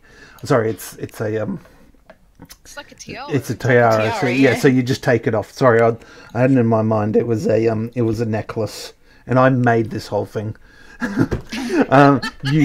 You pull the diadem off, and it crumbles into a pile because that's basically a chain with a stone hanging off it, and it fits nicely in your hand. You do feel a uncomfortable aura coming from it, though. Like, it's not so much evil as uncomfortable.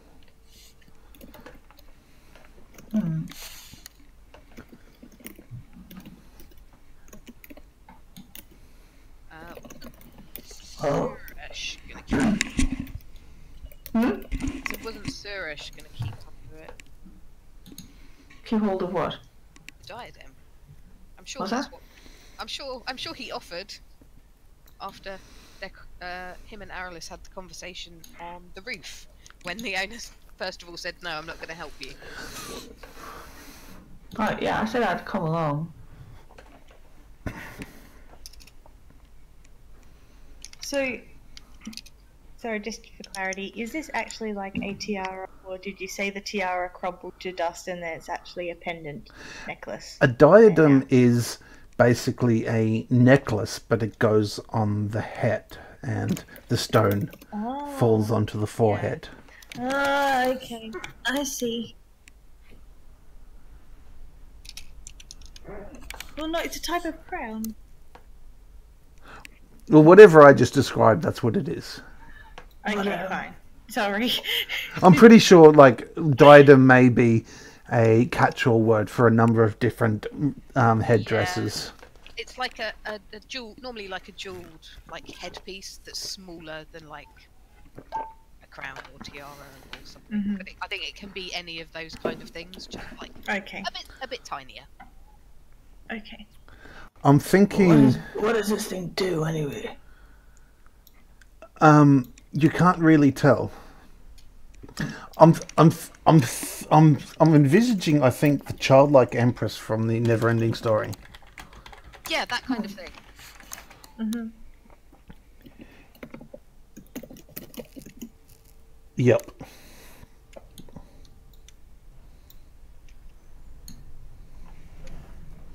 Arliss holds it up and goes, "This thing doesn't feel right." Well, would you take it off of my dead thing? Arliss is going to take out a cloth and wrap the diadem in a cloth for safekeeping.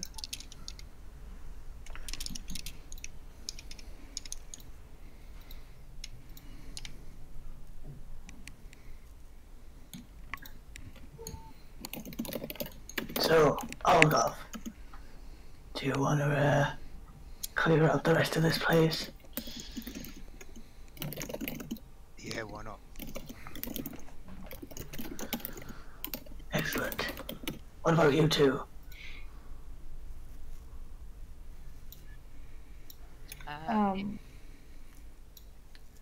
Neander's like, I'm happy to carry on fighting. I'm a little weary. I mean, we could have a rest, I suppose, but our good friend here did help us achieve our purpose, so it's only fair we help him achieve his. Oh, we're certainly getting there. You know, I have to do so many kills per year, and this is helping me. Helping you reach your targets. Yes. Do you get kills taken off you if you pass out from damage? So a second. Do you get kills taken off you if you pass out from damage? If you are rendered unconscious? I don't think so. I haven't thought it through that much.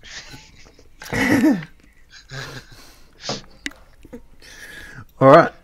What are we doing? Ed just creating his own religion here. Yeah. It isn't actually a really. Well, yeah. Well, it's just like some kind of moral code.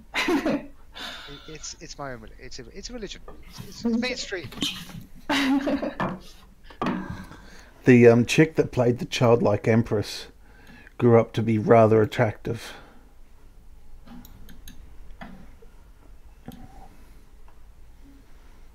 Yeah, I'm guessing she's kind of quite old.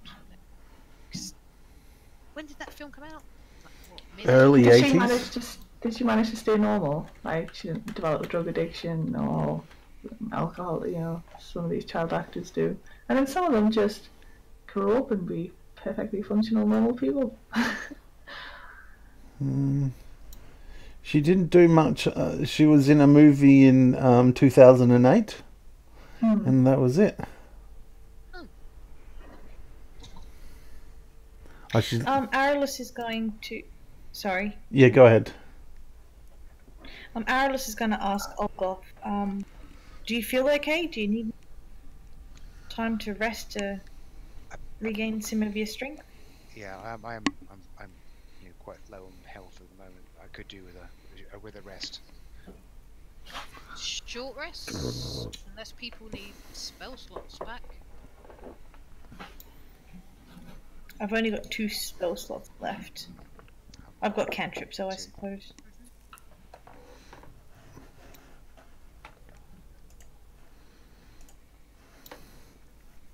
So Short we're rest. taking a short rest. All right. Aralus will sit with Olgoth and play some music for him to give him an extra 1d6 of hit points. If he Yeah. uses a hit die, if anybody uses a hit die to regain hit points, they can get an extra 1d6. Has someone got a comb for Olgoth? Aralus probably has. He's probably got like 3. Yes. Well, I'll go for like like a bit like a cat. He puts down his warhammer and starts licking himself. Are you gonna spend some hit dice to get? Yeah. Right. Right, I'll be click back on in a click on second. where it says short rest. Oh, you're kidding. Got it. Yeah, done it. Yeah. Okay. Yep. Right, and it tells you what to roll and how Okay. many hit dice you've got. D8 plus 2. Yeah. And you've probably got 3 you can Yeah. roll, so it's up to you how many. Okay. And now, Alice, what was your one again? Oh, a 1d6. Just D6, yeah. Is there a way to find out who is watching your stream?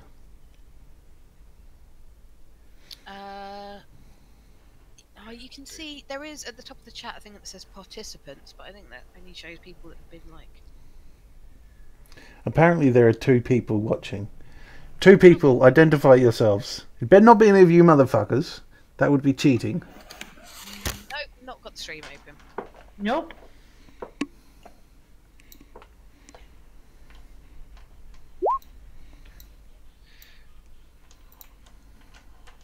Well, that's not bad. That's a decent Okay. amount of hit Yeah, points that's back. I'm back. Yep, I'm back to normal now. Alright. So you sit down for an hour and just relax, and Olgoth licks himself. Yeah,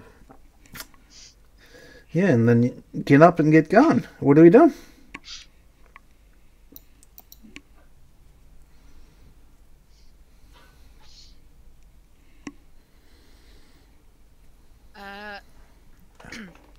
Neona's like, once you lot are finished, because she's perfectly fine after that fight. Should we go try the other door in that big room back there? Hello to Deviation. Thank you for joining us. Don't like or subscribe. You'll only be encouraging us.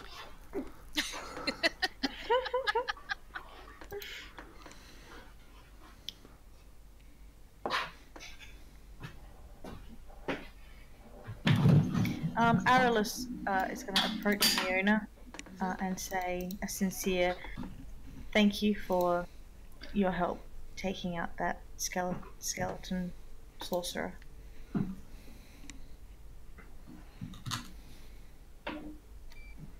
She's trying to weigh up how sincere he is. Are you So I need to roll for sincerity. are you being sincere? Yes. All right, Naomi, you can roll an insight check if you like, but basically. No. And she's kind of gonna nod and be like, well, we can't have you dying on us just yet. I agree. Get a room, you two. It's kind of like a begrudging, more than like I've completely forgiven you. He nods and waits for the others to head off out the door, I guess. Yeah. So to the other room.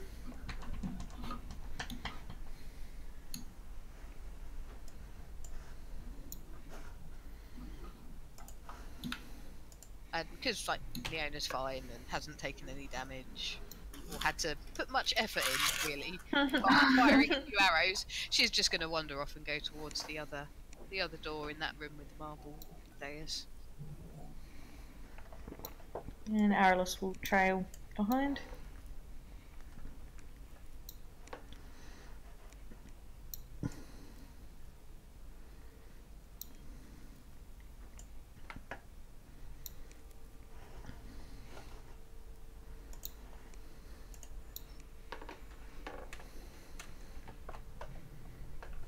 Is this door just a door? The door is open. I opened it for you already. Cool.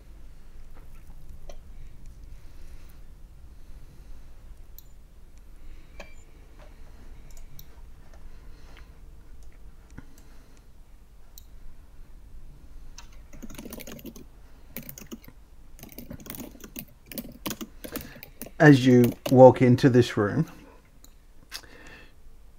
you see it spreads out into an elliptical type of shape. You see some statues, lots of statues in this crypt, and amazingly enough, it's almost a mirror image of the one on the other side of that room. It's like the creators had no imagination at all. The creators liked Symmetry? symmetry. That's the word I'm looking for.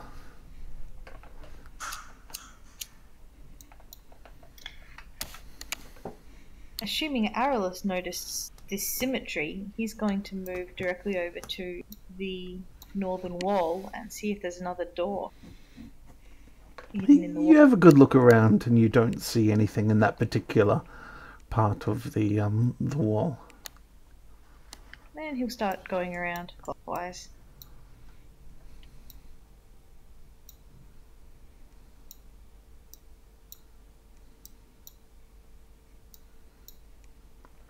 You take a good look around, and there's nothing that sticks out to you.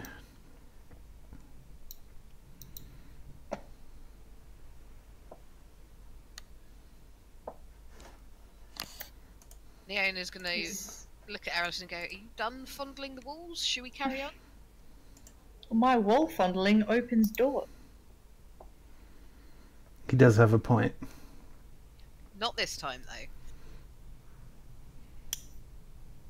What about this sarcophagus? Is it the same as the other one? Exactly the same as the other one. Right then. Shall we head off then? I'm going to move you back there. Arliss, go Oh, back. no, not again. Back to where you were, please. All right. I think I was there. Yeah, they'll do. Roll for initiative, guys.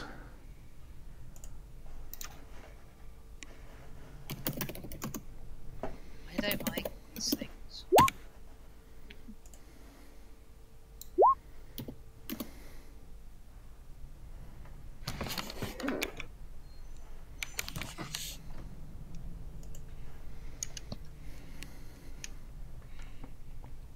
So, and that's a Constitution saving throw, is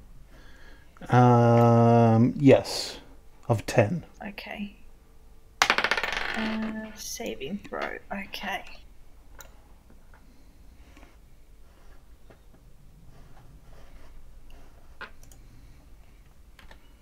Oh. Oops.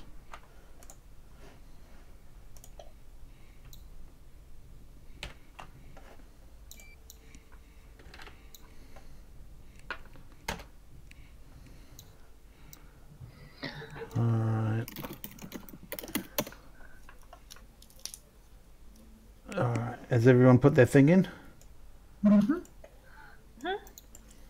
I'll look off. Looks like there's more things to smash. Happy days. Alright.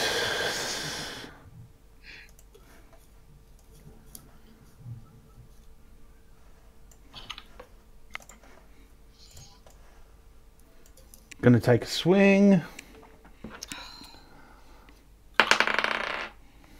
17. Yes. Constitution saving throw, please. Oh no, not again. This isn't fair. Life's not fair, Mom. That succeeds. You're good. Cool.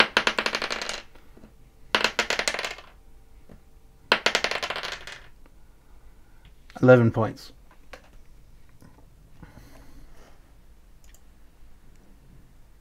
Naona, you're up. She's gonna swing out of her short swords at it.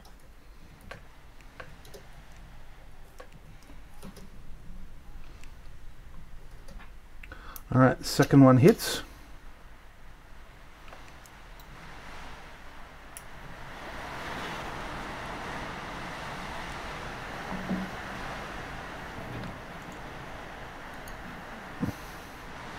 All right. And I just have to close my windows.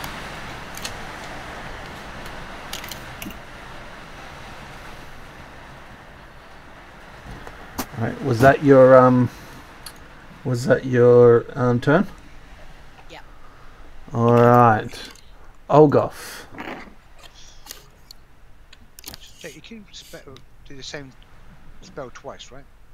As long as you got the As long spell as you've got slots, the yes. spell slot. Yep. Okay. I'm gonna do our guiding bolt again. You're gonna have to move around. You're gonna have to move a little bit to get around that statue. Yeah, I'll do.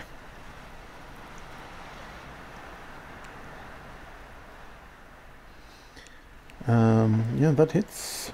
Yes.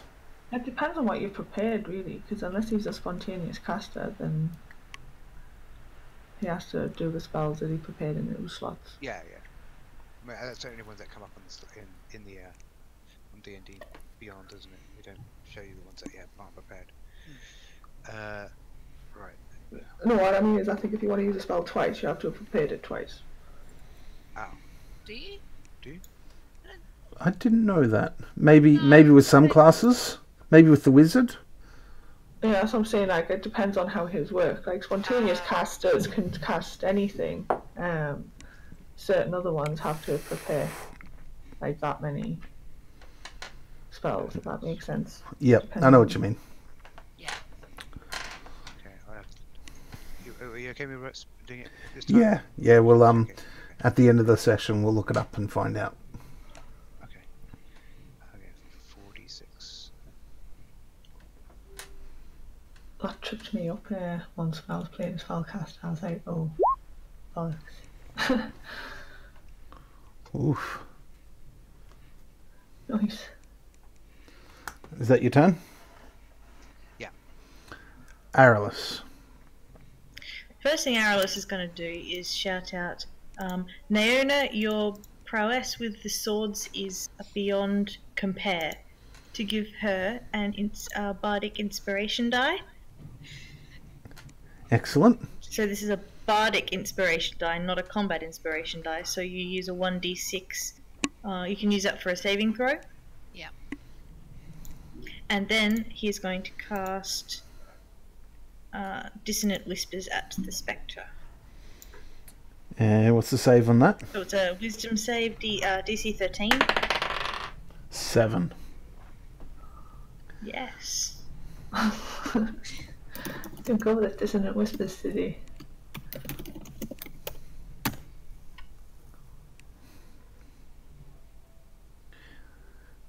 How do you want to do this?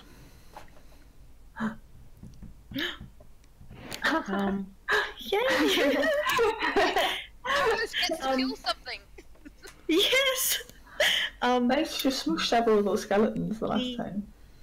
Dissonant Whispers causes a cacophony of nasty whispers in the target's head.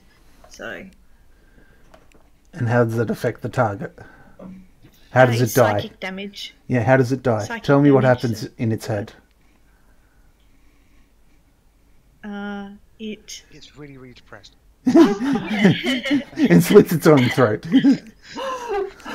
It internally collapses. It loses its mental cohesion and just stops functioning and slips into a spectral coma and Flops to the ground. All right. I'm just imagining How do you that kill spectral ooze. I just imagine that spectral ooze from Skyrim, like when you kill something like a ghost and it just leaves behind a little pool of spectral ooze on the floor. That's Yeah. what I'm imagining right now. I know it's not the way it happened, but I had a good one there. If it kind of falls to its knees, starts kind of crying, and then it's stuff just oozes out of its eye sockets until it kind of dissolves. Oh, that's Ew. awesome. Yeah, that's good too. Yeah. That is good. Nice. All right. I use the word ooze. You got to use the word ooze. Yeah. Ooze. I would have fallen back on my. Sorry, go ahead, Laura. No, it's not out of game. Doesn't matter. I would have fallen back on my usual.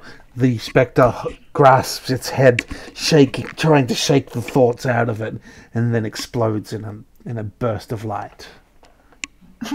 Just like explosions. Yeah. When they kind of crack when they have the line, like lightning crack or whatever. So kind of like a Highlander. Yeah. Nice.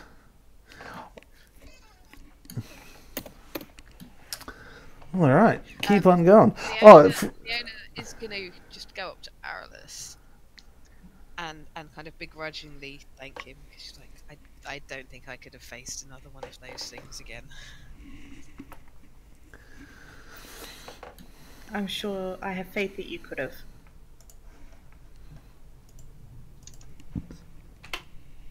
Maybe, but thank you. My pleasure.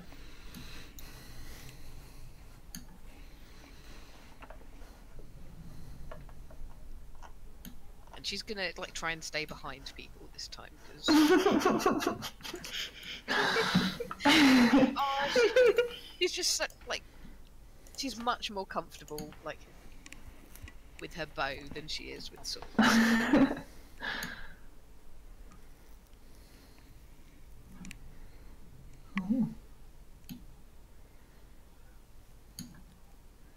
As you walk into this room, you see a rather familiar arrangement of coffins and statues. The architect really did like symmetry. I wonder, might be more skeletons in here. Oh, quite good at punching skeletons to death. Arliss says, I don't know if I've got the energy to take on another bazillion skeletons. Olgov goes, well, I welcome it. Got to get the quota.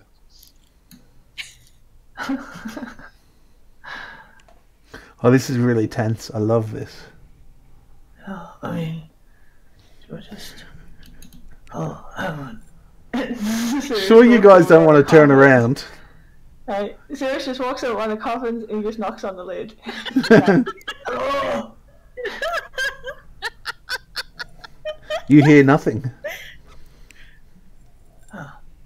Oh, that was kind of disappointing.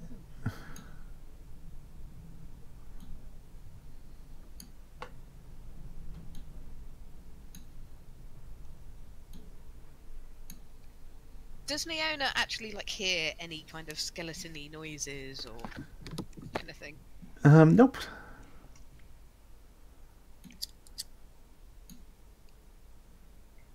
Oh, Arliss rubs the sides of his temples God. and says, this is a bad idea.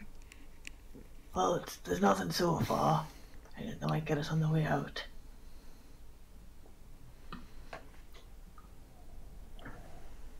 This is really tense. Fuck, I love this. Yeah, Neona's just kind of gonna hang back, and she's got her bow out and an arrow nocked just in case. Arliss is staying next to Neona and he draws his rapier. Yes, we're at rapier stage. Hey, Olga, can you not do some kind of I don't know, skeleton call out? You... Olgov goes, cooey! You go cooey, Cooey, and skeletons! and the cooey reverberates off the woman's cooey, cooey, cooey.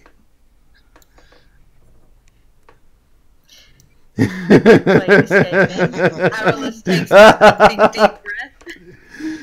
He puts his diaphragm into it and yells out, "Boy!" This was about the point where Arilus tripped everything, like right in front of Olgoth.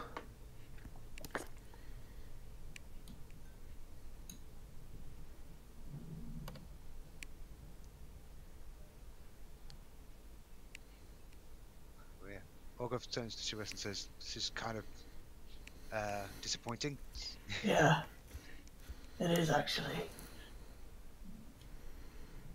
The statues come to life. No.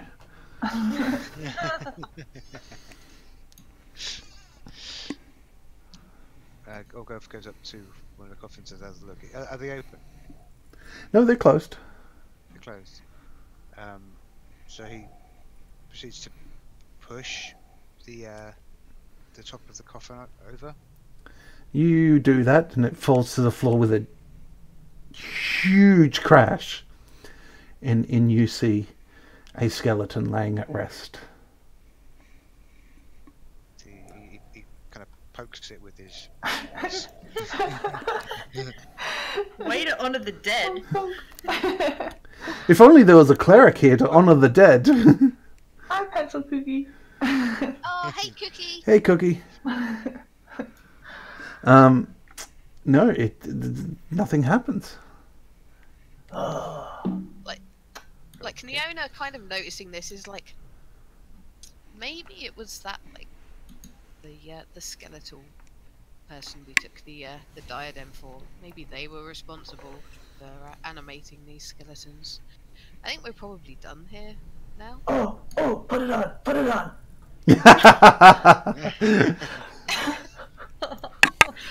Neona's like, I'm sure it would suit Arliss. Fine. There's no that you couldn't pay me enough to put that on. I've been warned. You don't put it on. Oh, let's get out of here then. Suresh and Olgoth were spoiling for like, fight, weren't Yeah. they? Arliss is gonna start walking down very cautiously through the room.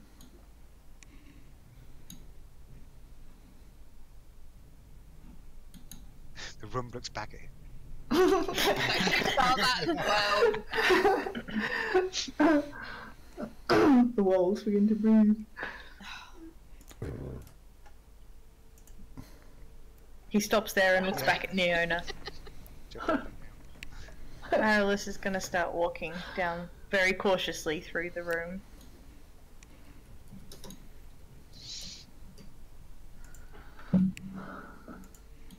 Oh, let's get this item back to whoever. Hang on. Do we? That's a door there, isn't it? Oh, sorry. You say that this diadem doesn't feel right. How much do you Yeah. trust the person you're giving it to? I trust him with my life. What are you implying?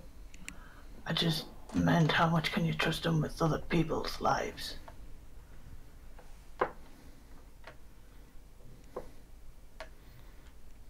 Arliss is just gonna away and ignore Suresh's question.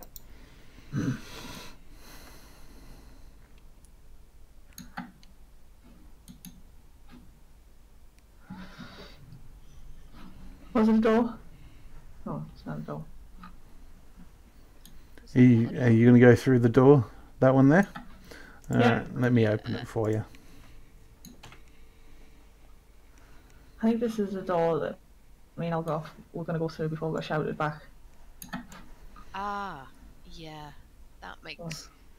We're prescribed like a little loop. We can keep on track.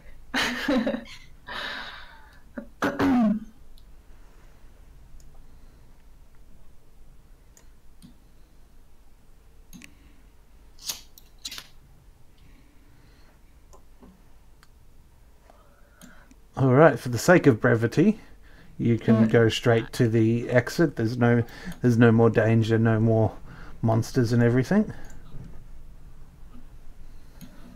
Swoosh. Pew. Too hot.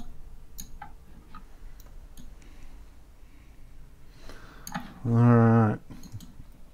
I won't make you guys walk through the graveyard again. Cool. Oh, because that was a massive graveyard, wasn't it? Yeah.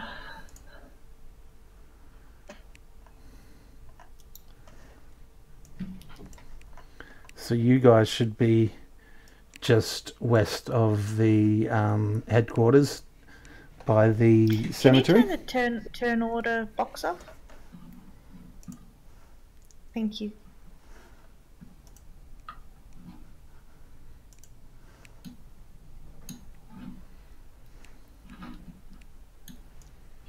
As we come out of the cemetery, Aralis will just want to gather the three of them together and say, I just want to say thank you for helping me retrieve the diadem. It's really appreciated, and I will write a song about it.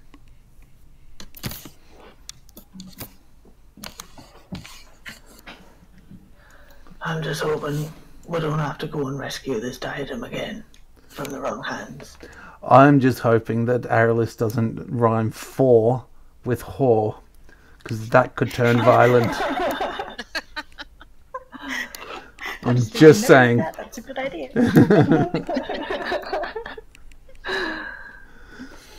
So what kind of day, sort of time of day is it now? It is probably around about. Let me think.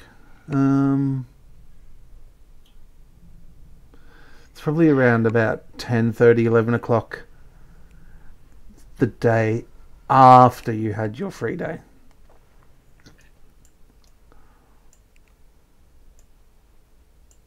Are we late for work? Yeah, that's what I was Yes. just thinking.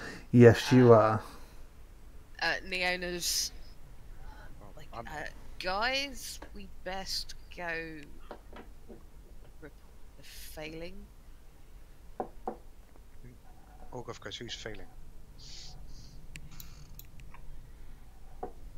Neona is going to turn to Olgoth.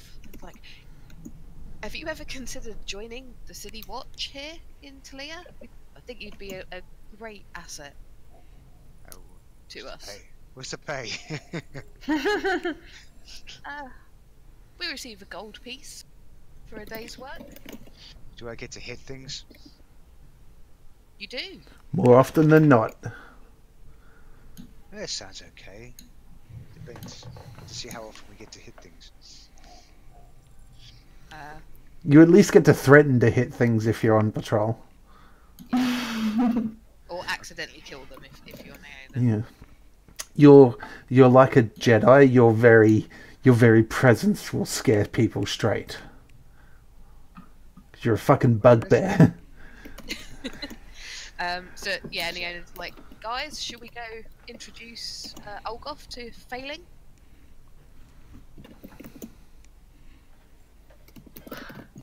Yeah, why not?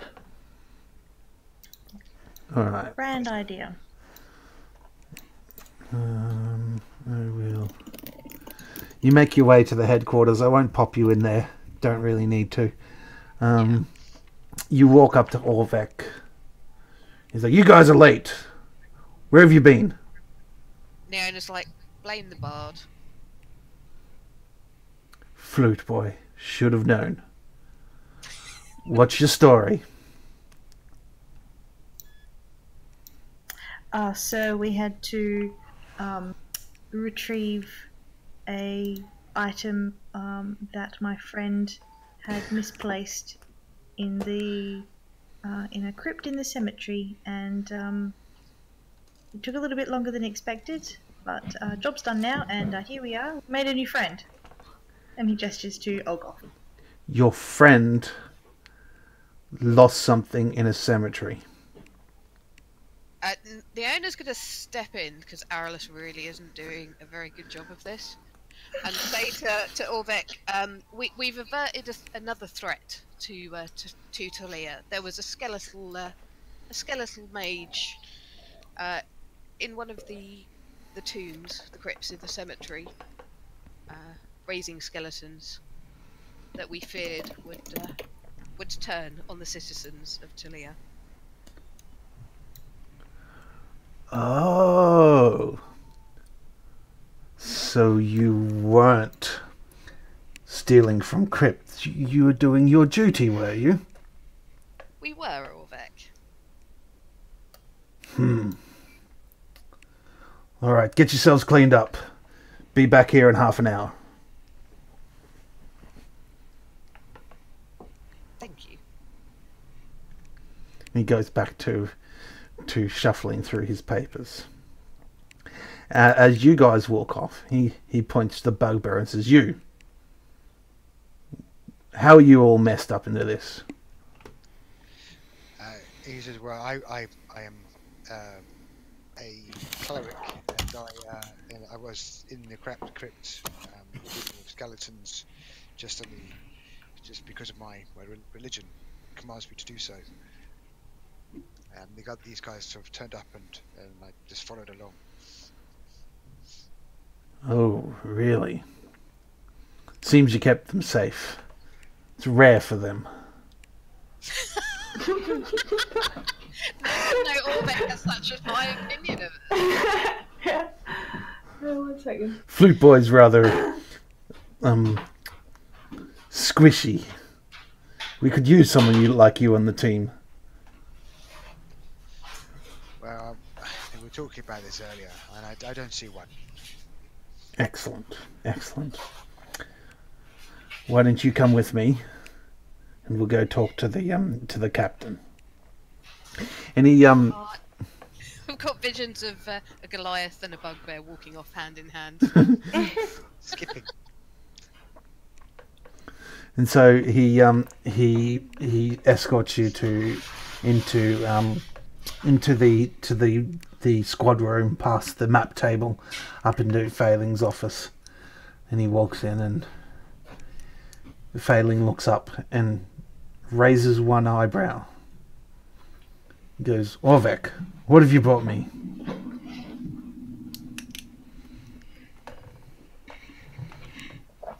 And I just realised Orvek is me. I was waiting for one of you. I'm a little bit tired, okay? Orvek goes, "I have a potential recruit for the watch. A rather useful cleric. Kept those 3 new recruits of yours safe. I'd like to sponsor him for a position on the guard." Orvek looks at Olgoth. Says, "What god do you serve?" Second. Tempest, wasn't it? Tempest, that was it, yeah. I just have to look it up in my prayer book. Tempest. I've met some of your order. Mad-ass fighters. Let me do the paperwork. Come and see me in the morning, and we'll get you inducted. And he goes back to his work. What are you guys doing?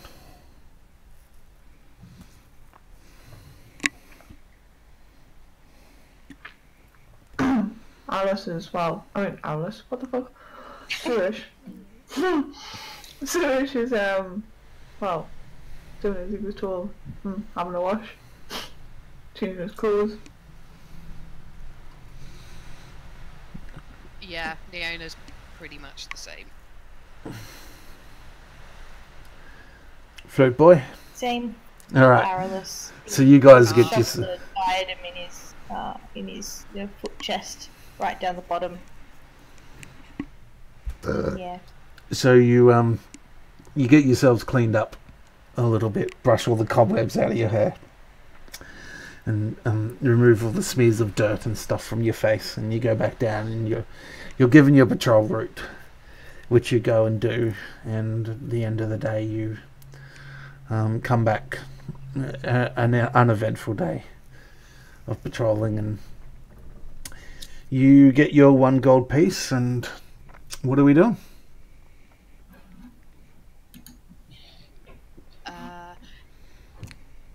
Neona is gonna say to the rest of them, maybe we should celebrate with dinner at the Guardsman's Arm.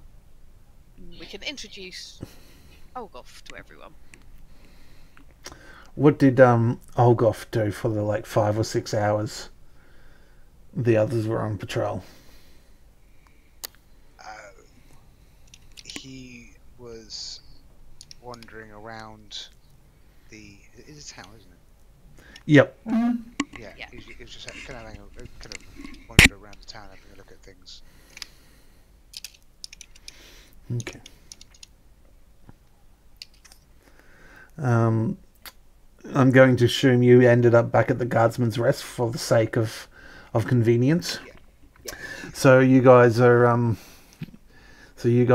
walk into the other 3 of you walk into the Guardsman's Rest, and there's Olgoth with a huge platter of food in front of him, and he's got 4 mugs of ale already drunk, and he's on his 5th one.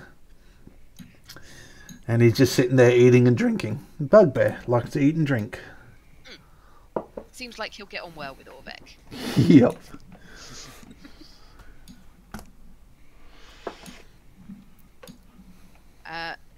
Naona is going to go and order an ale and some food and go and join. Well, this table. Where's this inn at? We can finally see. It's across the road from the headquarters.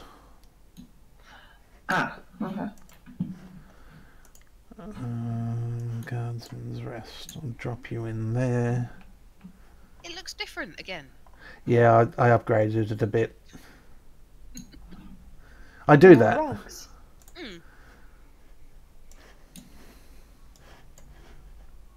Aralis is going to go to the bar and order an ale, and he's just going to stand there and drink it and survey the room for a while.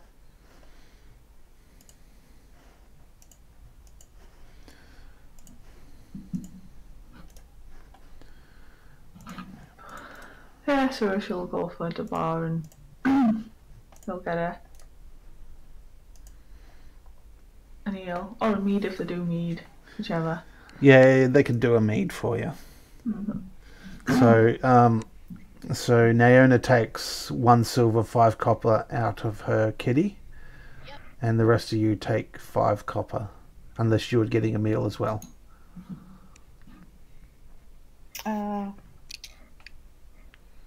Yeah, alright, we better. All right, so all 3 of you take 1 silver and 5 copper off your thingy. Your meals are delivered to you, and you sit down. And are you going to sit with Olgoth? Yeah. Yeah, search well, yeah. Yeah, alright. Where the fuck? Where are we? Okay, yep. I was just trying to find you. You're all in weird layers. There you go. You should see yourselves now.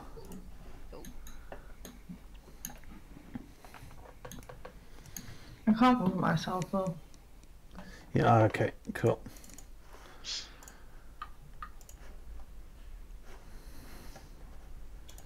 Yeah, So there you go. You should be able to sort yourself out now. Sweet, thanks. Neona's going to turn to Orgoth. Oh, I see you've decided to join us. Working for Thea. Yes, I decided it might be a good idea for the time being. He's kind of picks up a large piece of what looks like chicken and sort of puts it in his mouth and eats it, bone and all.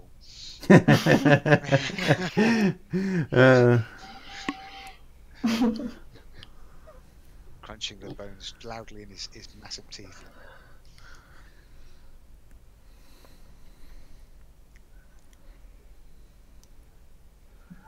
Neona is going to say, maybe you can entertain us this evening.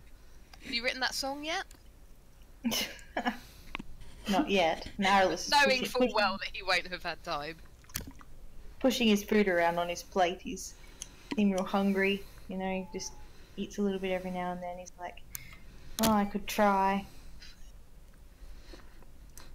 Aralis says, "I'm still trying to find a word that rhymes with four."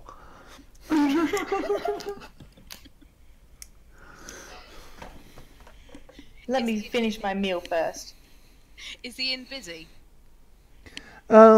It's the usual kind of traffic that comes through at the end of shift. So there's probably an extra 10 to 15 people scattered throughout the tables and like standing up at the bar.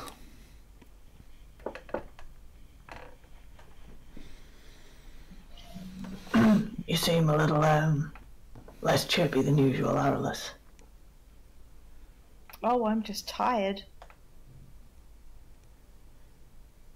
That was hard work today. But It was.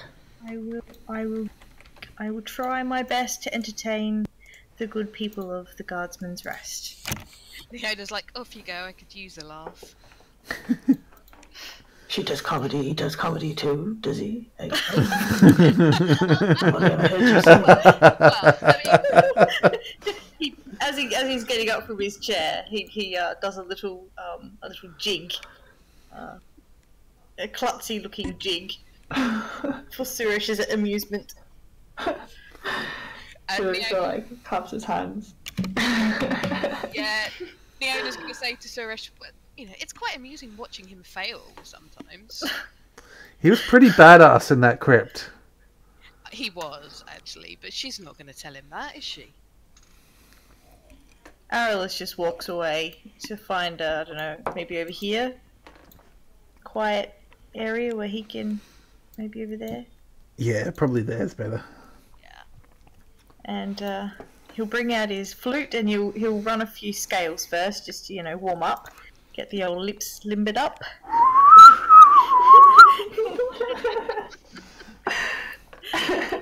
And then he'll see what he can put on. Mm-hmm.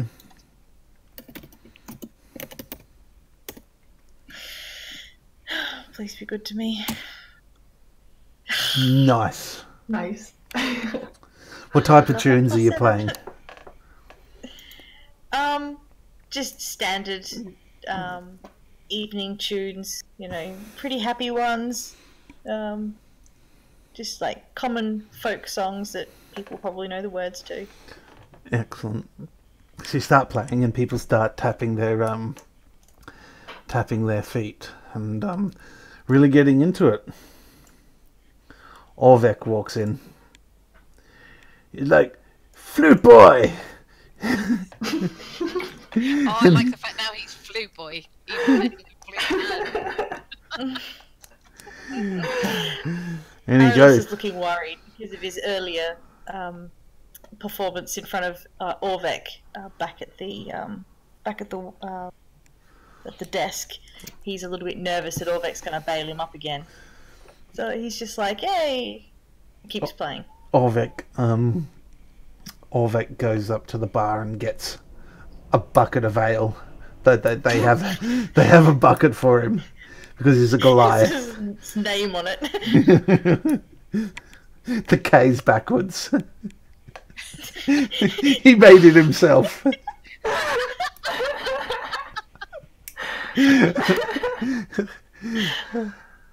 And he just carries it under his arm over to the table and sits there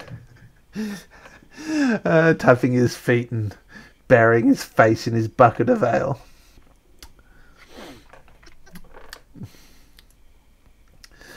What's Orvek again? He's a Goliath. That's it. And that's not just an adjective. No, he's of the Goliath I race. played for like 7 weeks thinking he was just a really big man. You're special. Oh boy. Ulgarth looks over and goes, "Where can I get one of those buckets?" You go over to Orvek. He goes, Orvek goes, I found it at the back and got a bit of charcoal and wrote my name on it. You could probably find another one. Arliss looks down by the ground, by the floor in front of the bar, and I assume there's another bucket there for people to spit into. He like eyes it like, no, I'm not going to say anything. I don't know. He might appreciate that. You know, Oh, hearing yeah. his toenail clippings and his. Please, I'm gonna be sick on that. Olga actually notices the bucket. Oh, no. He picks it up and slams it down on the bar and it sloshes. It's got spit and stuff still kind of slopping around in it, but it's like, hey, fill it with beer. Would you like me to wash it out first, sir? No, of course. Add spoil the flavour. So, Arliss gags a little bit. Goes up to what's his name again? The Orvek. Orvek goes up to Orvek and like bumps buckets together. Hey! And then you two just start sculling your buckets of ale. Okay. Give me a constitution check. Oh shit.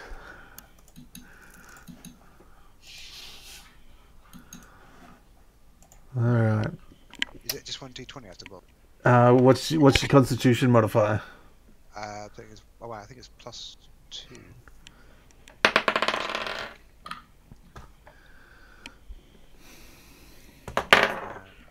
Yeah, it tells you what to add in the saving throws box.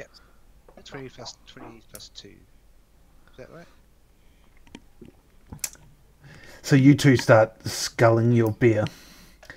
And Olvek is just powering down. And he finishes it and just slams his bucket on the table.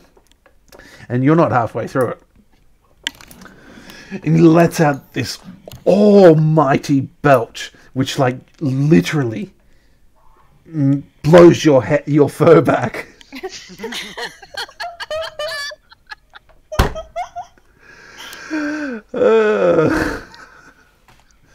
Yes, you got a lot of practice to do before you can beat me, whippersnapper. He slaps you on the back, and you're still drinking. The ale spills everywhere.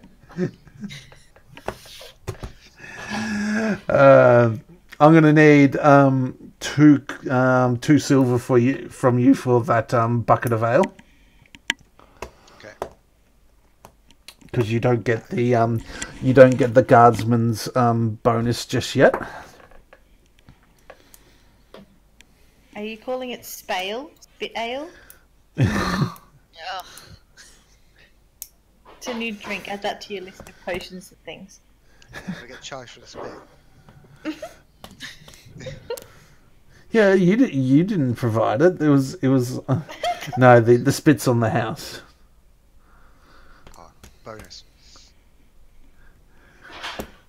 So what else are we doing?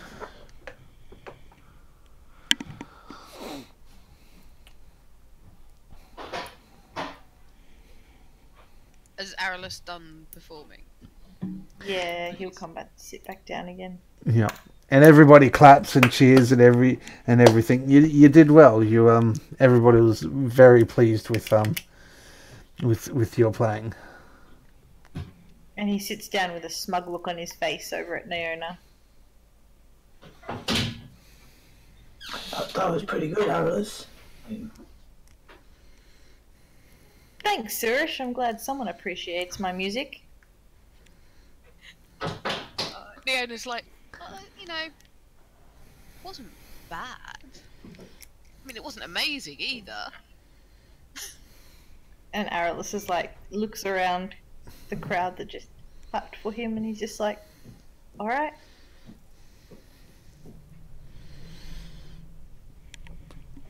Oh, Hopefully it is me.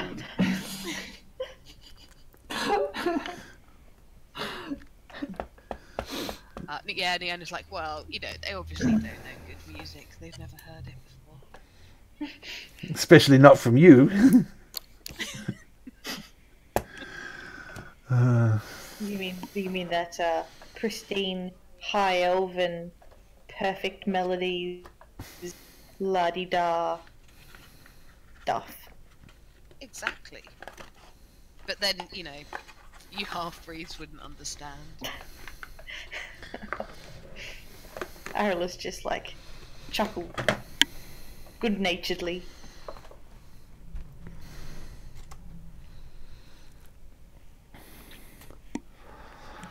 All right. As you guys continue through the night, you have a couple more ales, and the scene fades with the sound of laughter and camaraderie. And why don't we leave it there for the night?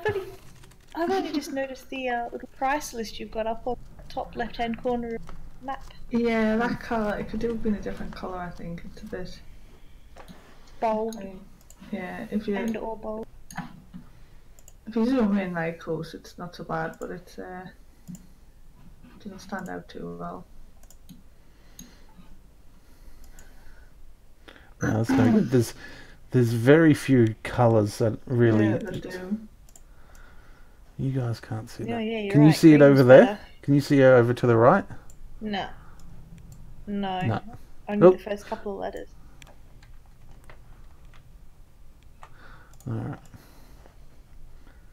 Nope. I'll bring it back here. As I said, it's alright when you zoom in. It's just, Yeah. there's not many colours that go well against each other. Yeah.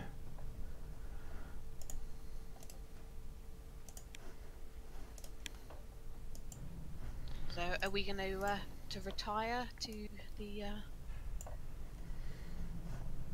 headquarters barracks for the night? I want to know which beds Surish and Olgoth have. Zurich had a bed, but he was sleeping on the floor, wasn't he? So Olgoth needs a bed. Alright, let's head back to the headquarters. Are we going to have to start, like, treating the room for fleas or whatever? I don't get fleas. So Sirish has a. Scratching your back all the time with the warhammer. So Sirish already has a bed.